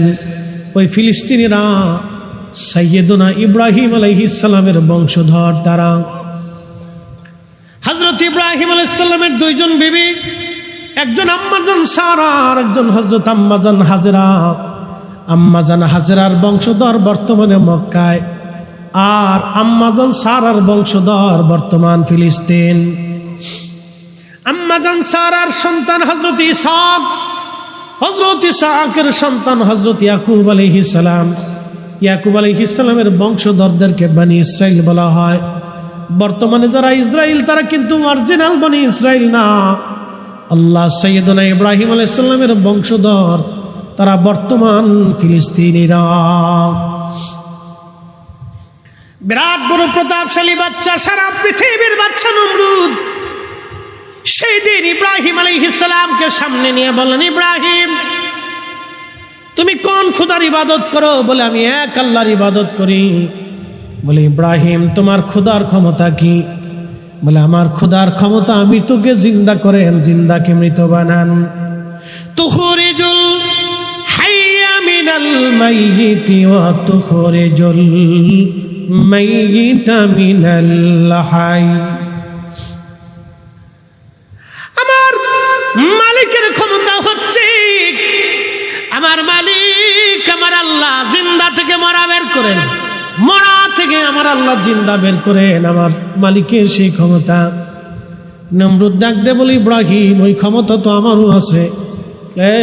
জেলার জেলখানা থেকে একটা আসামি ধরে নিয়ে আসে, একবারে নিরাপরাধ, একবারে নিরাপরাধ, যার কোনো অপরাধ নাই কিন্তু জেলখানায় আছে। ধরে নিয়ে এসে নমরুদ তাকে হত্যা করে ফেললো। অপরাধী মৃত্যুদণ্ডপ্রাপ্ত আসামিকে জেলখানা থেকে খালাস করে দিয়ে নমরুদ বলল, দেখ ইব্রাহিম তোর খোদার যে ক্ষমতা সেই ক্ষমতা তো আমারও আছে। আমি একেবারে নির্দোষকে খালাস করে দিলাম, হত্যা করে ফেললাম, আর আসামিকে আমি হত্যা করে খালাস করে দিলাম। দেখ তো আমি বাঁচাই দিলাম, যেটা বাঁচবে এটা মেরে ফেললাম, ওই ক্ষমতা তো আমারও আছে। আল্লাহর খলিল দেখলেন এটা তো বেহায়া, এই বলদের সাথে তর্ক করা বৃথা। ডাক দেয়া বলে, নমরুদ রে আমার খোদার আর একটা ক্ষমতা আছে। বলে কি ক্ষমতা বলো? আমার খোদা প্রত্যেক দিন পূর্বাকাশ থেকে সূর্য উঠাইয়া পশ্চিমে ডুবায় দেয়। তোর যদি ক্ষমতা থাকে নমরুদ, পশ্চিম থেকে সূর্য থেকে উঠাইয়া পূর্ব দিকে ডুবায় দে দেখি। নমরুদ ডাক দে বলল, না এটা তো সম্ভব হবে না। নমরুদ জানে সূর্য পশ্চিম থেকে পূর্ব দিকে উঠানোর কোনো সুযোগ নমরুদের নাই। ওই দিন সারা পৃথিবীর বাচ্চা ছিল নমরুদ। পৃথিবীর মধ্যে 4 জনকে আল্লাহ তামাম পৃথিবীর বাদশাহী দিয়েছেন। কিয়ামত পর্যন্ত আর কাউকে পৃথিবীর বাদশাহী আল্লাহ দিবেন না। 1 নম্বর হযরতে সুলাইমান আলাইহিস সালাম সারা পৃথিবীর বাদশা ছিলেন। 2 নম্বর বাদশা জুলকারনাইন, বাদশা জুলকারনাইন। আহা আল্লাহু আকবার, তিনি সাইয়েদনা ইব্রাহিম আলাইহিস সালামের কাছে কালেমা পড়েছিলেন। বাদশা জুলকারনাইনকে আল্লাহ তামাম পৃথিবীর বাদশাহী দিয়েছিলেন। তিনি হযরত ইব্রাহিম আলাইহিস সালামের কাছে কালেমা পড়েছিলেন। পৃথিবীর এমন কোন ইঞ্চি মাটি নাই, পৃথিবীর সূর্য ডুবে যেখানে অস্ত যায়, সমুদ্রের যেখানে সূর্য অস্ত যায় সেই পর্যন্ত বাদশা জুলকারনাইন সফর করেছিলেন। যেখান থেকে সূর্য উদিত হয় সেইখান পর্যন্ত বাদশা জুলকারনাইন গিয়েছিলেন। একবার জোরে বলা যাবে কি আল্লাহু আকবার। তেলের গাড়ি তেলে চলে,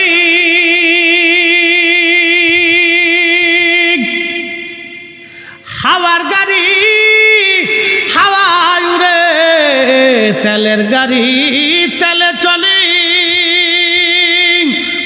হাওয়ার গাড়ি হাওয়ায় উড়ে, বিনা তেলে চালায় গাড়ি নবী সুলাইমান। আমরা সেই মুসলমান, আমরা সেই মুসলমান।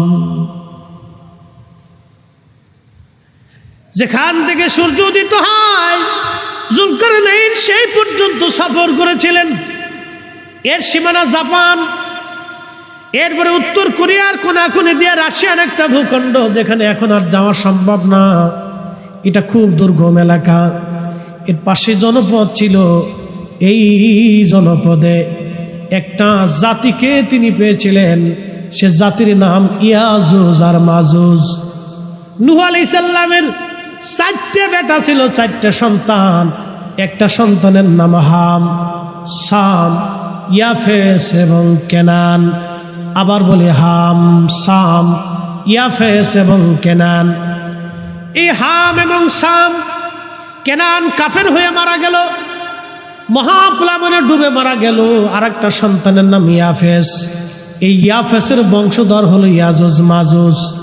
ইয়াজুজ মাজুজের দৈর্ঘ্য হবে 120 গজ, বড় বড় লম্বা, খুব বড় বড় জোয়ান মধ্য হবে, খুব বিভৎস হবে তারা। তাদের চুল দাড়িগুলি থাকবে লাল আর কালো। আমাদের চুল দাড়ি লাল আর সাদা, আর ইয়াজুজ মাজুজের চুল দাড়ি থাকবে লাল আর কালো।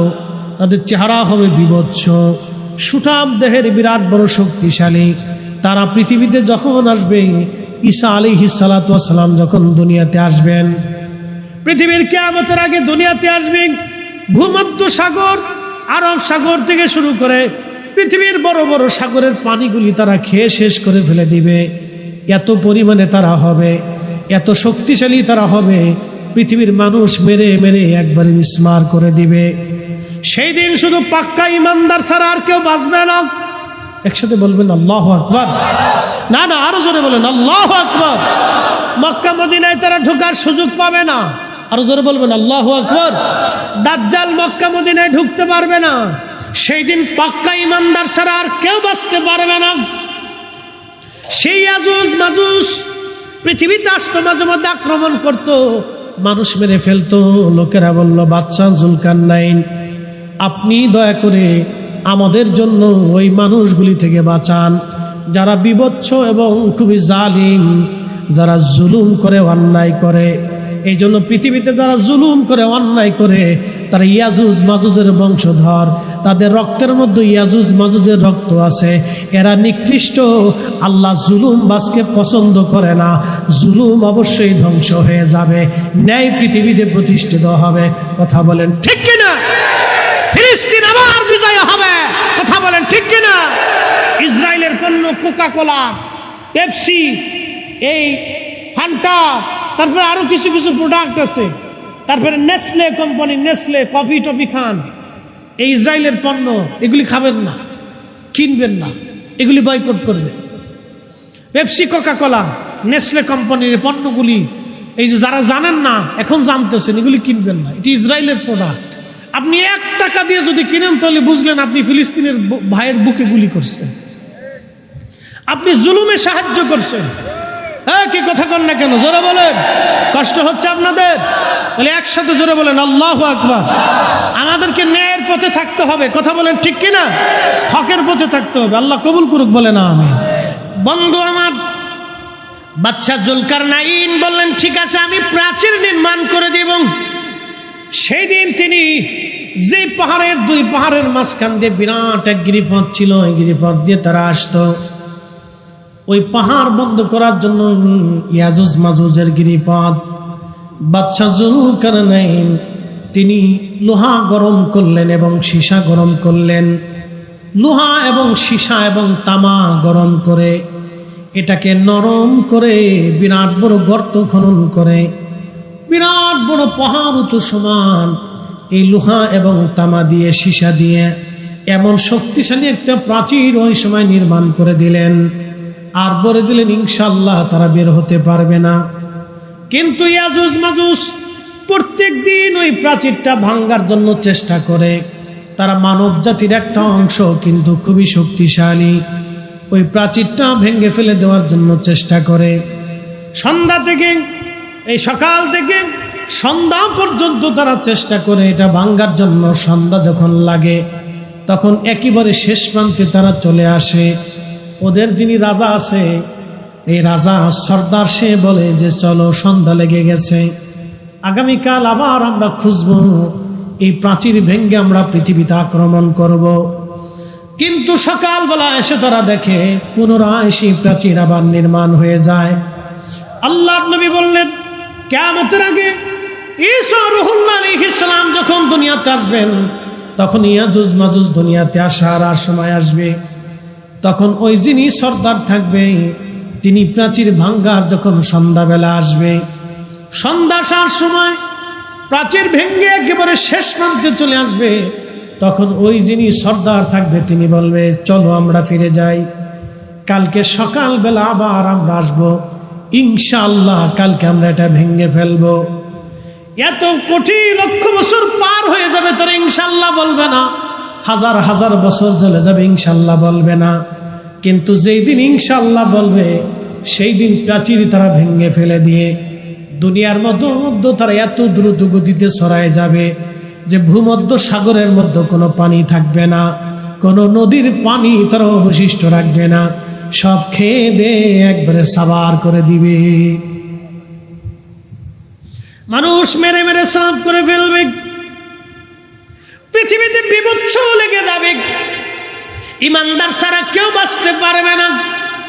সমস্ত মানুষেরা হযরতে ঈসা রূহুল্লাহ আলাইহিস সালামের কাছে যাবে, ওগো আল্লাহর নবী, আপনি তো এই নবীর উম্মত হয়ে আসছেন, আপনার দোয়ার বরকত আছে, ইয়াজুজ মাজুজের অত্যাচারে আমরা ধ্বংস হয়ে যাচ্ছি, পৃথিবী নিশ্চিহ্ন হয়ে যাচ্ছে, আপনি ওদের জন্য বদদুয়া করে দেন। হযরতে ঈসা রূহুল্লাহ আল্লাহর দরবারে হাত বাড়াবেন, রাব্বি, এত বড় শক্তিশালী জাতি, যাদের সাথে যুদ্ধ করার মতো সেনাবাহিনী আমাদের নাই, আল্লাহ তুমি এই জাতিকে ধ্বংস করে দাও। দেখবেন ইসরায়েল একদিন ধ্বংস হবে, আল্লাহর দরবারে এমন একজন হাত বাড়ায় কেঁদে ফেলবে, যার হাত আমার আল্লাহ আসমান থেকে ফিরাবে না। কি কথা বলেন, ঠিক না বেঠে?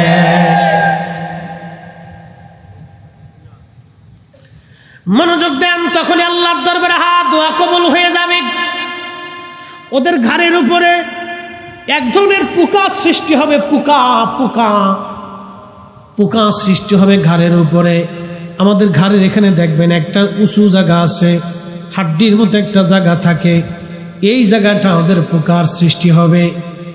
এই পোকা সৃষ্টি হয়ে যাওয়ার পরে কোটি কোটি কোটি বিলিয়ন কোটি কোটি ইয়াজুজ মাজুজ মারা যাবে, রাতারাতি পোকায় তারা মারা যাবে, সারা পৃথিবী গন্ধে ছড়ায় যাবে, এত পরিমাণে গন্ধ হবে, ওই গন্ধে মানুষ টিকতে পারবে না।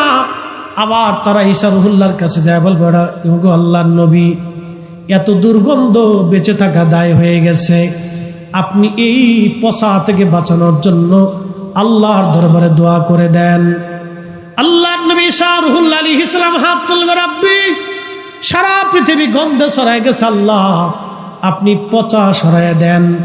মুসুলধারে একাধারে 7 দিন, মতান্তরে 40 দিন পর্যন্ত বৃষ্টি নামবে। আল্লাহু আকবার! না না, আরো জোরে, আরো জোরে, জোরে জোরে। বৃষ্টি কার রহমত? জোরে বলেন, কার? ওই আপনাদেরকে আল্লাহ উপকূলবাসীদেরকে কষ্ট দেয়, কিন্তু সারা বাংলাদেশের মানুষকে আল্লাহ আরাম দেয়। আপনাদের এই কষ্টের বিনিময়ে সারা বাংলাদেশে আল্লাহ আরাম দিয়ে দেয়। ফসা গলা, ময়লা, আবর্জনা, বিবর্জনা, রোগ ব্যাধি বৃষ্টির সাথে আল্লাহ ভাসায় নিয়ে চলে। 7 দিন মতান্তরে 40 দিন একাধারে আকাশ থেকে মুষলধারে বৃষ্টি হবে।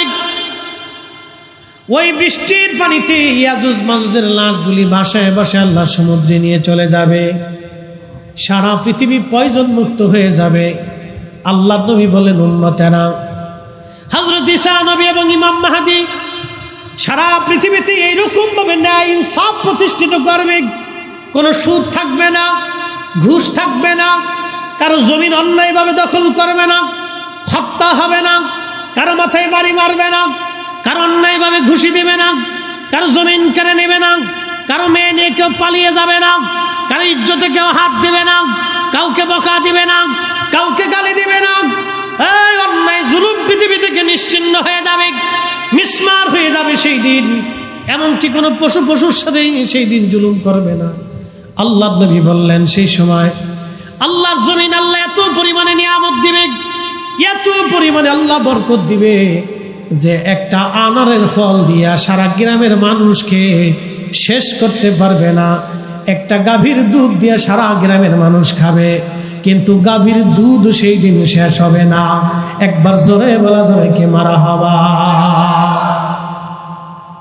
বুঝতে অসুবিধা হয়? এই নিয়ামতটা একটা কারণে হবে, ন্যায়ের কারণে। আমাদের বাংলাদেশের মানুষের তকদির চেঞ্জ হয় না কেন জানেন? ন্যায় নাই। কি কথা কন না কেন? মামলা যে করে সে অর্ধেক মিথ্যা লেখে, অর্ধেক সত্য লেখে। মামলা করার আগে উকিলের কাছে যায়, পরামর্শ করে যে কিভাবে মামলা সাজাইলে মামলাটা জটিল হবে। মামলার শুরুটাই হয় মিথ্যা দিয়ে। বাংলাদেশের 100% মামলার 99% মামলা মিথ্যা। আমি কিন্তু খারাপ বলিনি, ডোন্ট মাইন্ড, খারাপ নিবেন। মামলার শুরুটা হয় মিথ্যা দিয়ে। তখন প্রশাসন চিন্তা করে এটার স্টার্ট হয়েছে মিথ্যা দিয়ে, এটা শেষও হবে মিথ্যা দিয়ে। এই জন্য সবাই কয় খালি মাল নিয়ে আসো।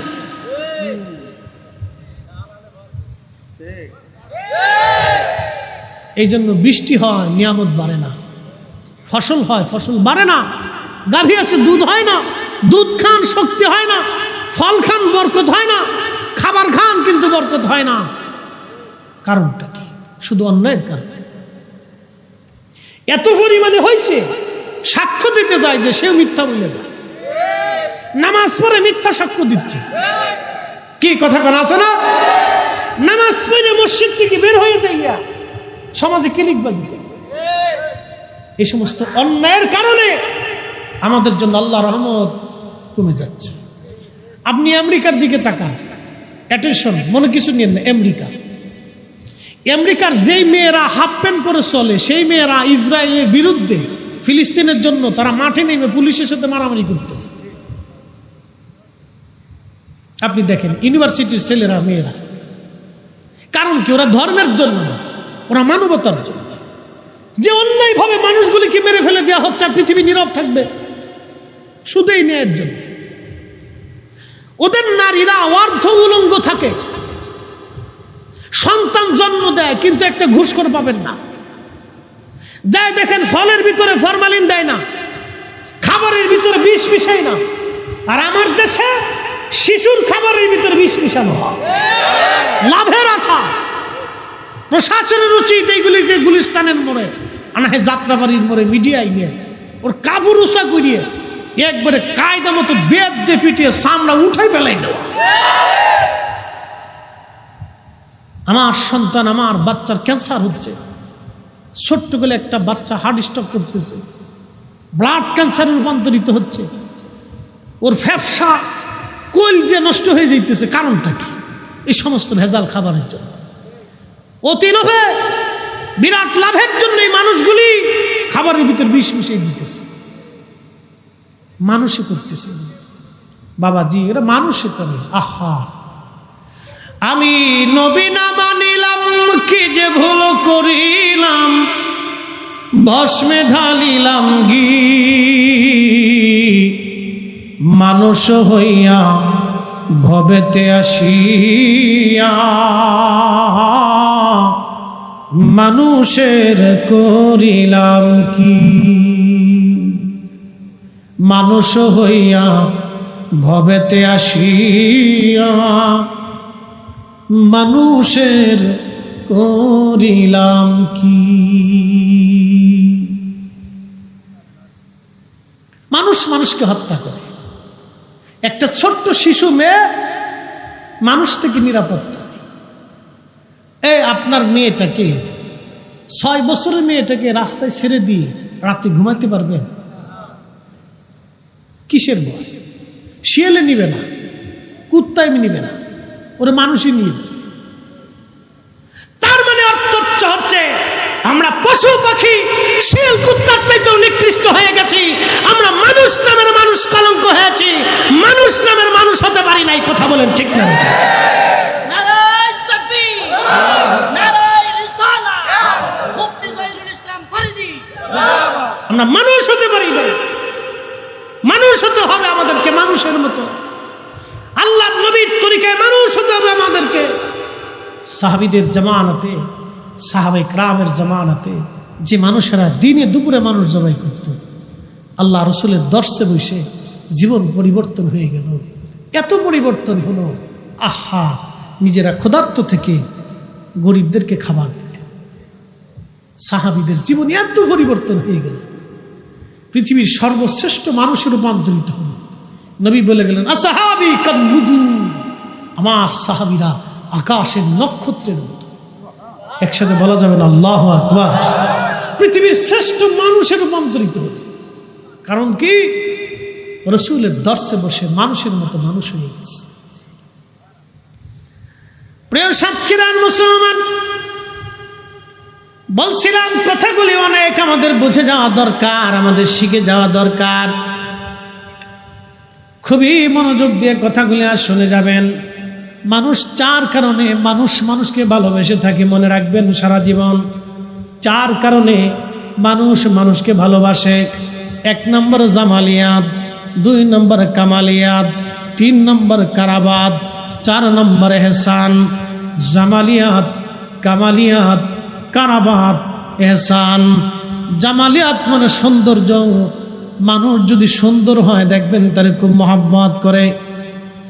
হযরত মোল্লা আলী কারি মাক্কি বলেন, রাসূলের জামালিয়াত এত সুন্দর ছিল, হালিমাতুস সাদিয়া রাদিয়াল্লাহু আনহা সুদূর তায়েফ থেকে মক্কায় আসছে বাচ্চা নেওয়ার জন্য, ধাত্রী মা হওয়ার জন্য তিনি আসছেন। হযরত হালিমাতুস সাদিয়া বলেন, দুনিয়ার মানুষ আমি মক্কায় আসলাম, সারা মক্কা খুঁজে খুঁজে দেখি একানো ঘরের মধ্যে কোনো বাচ্চা নাই। ধনীরা সব আগে বাচ্চাদেরকে নিয়ে চলে গেছে। আমার উট ছিল দুর্বল, গাধা ছিল দুর্বল, আমি সবার পিছনে চলে আসলাম। সবাই যখন বাচ্চা কাচ্চা নিয়ে ফিরে যায় তখন আমি মক্কায় ঢুকতে লাগলাম। স্বামী আমাকে বলল, হালিমা একেবারে শূন্য চলে যাব, কিছু তো নিয়ে যাওয়ার দরকার। বলে, বাচ্চা তো একটা বাচ্চা আছে, তার নাম মুহাম্মদ, বাবার নাম আব্দুল্লাহ, মায়ের নাম আমেনা। বাবা মৃত, সন্তানটা এতিম, দাদার ঘরে থাকে। কে তার ভরণ পোষণ দিবে, কে তার পয়সা দিবে? আমরাও তো নিজেরাও গরিব, এতিম বাচ্চা নিয়ে আমি কি করব?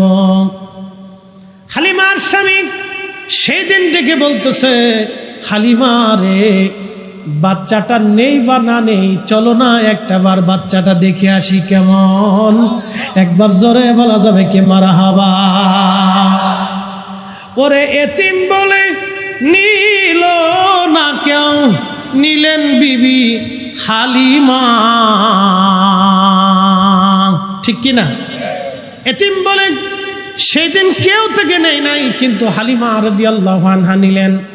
হালিমা বললেন, আমি গেলাম, যাওয়ার পরে হযরত আমেনার ঘরে ঢুকলাম, দেখি তার বক্ষ মোবারকের উপরে সাদা রেশমের একটা কাপড় দিয়ে আবৃত করা, তার নিচে সবুজ একটা রেশমের কাপড় দিয়ে ঢেকে দেওয়া।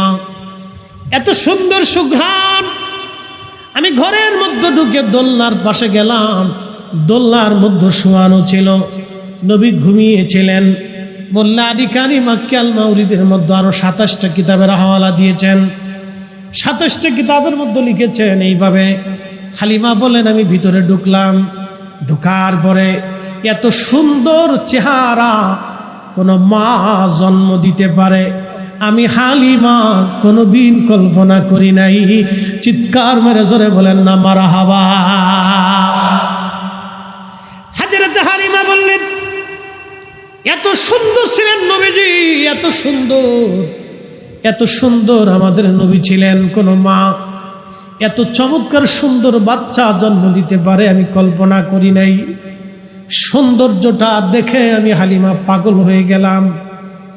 ঘুম থেকে জাগানোর জন্য আমি বুকের উপর থেকে রেশমের কাপড় সরাইয়া প্রিয় নবীজির নরম সব বক্ষ মোবারকে আমার হাত দিয়ে আলতো আলতো করে আমি মেসেজ করতেছিলাম।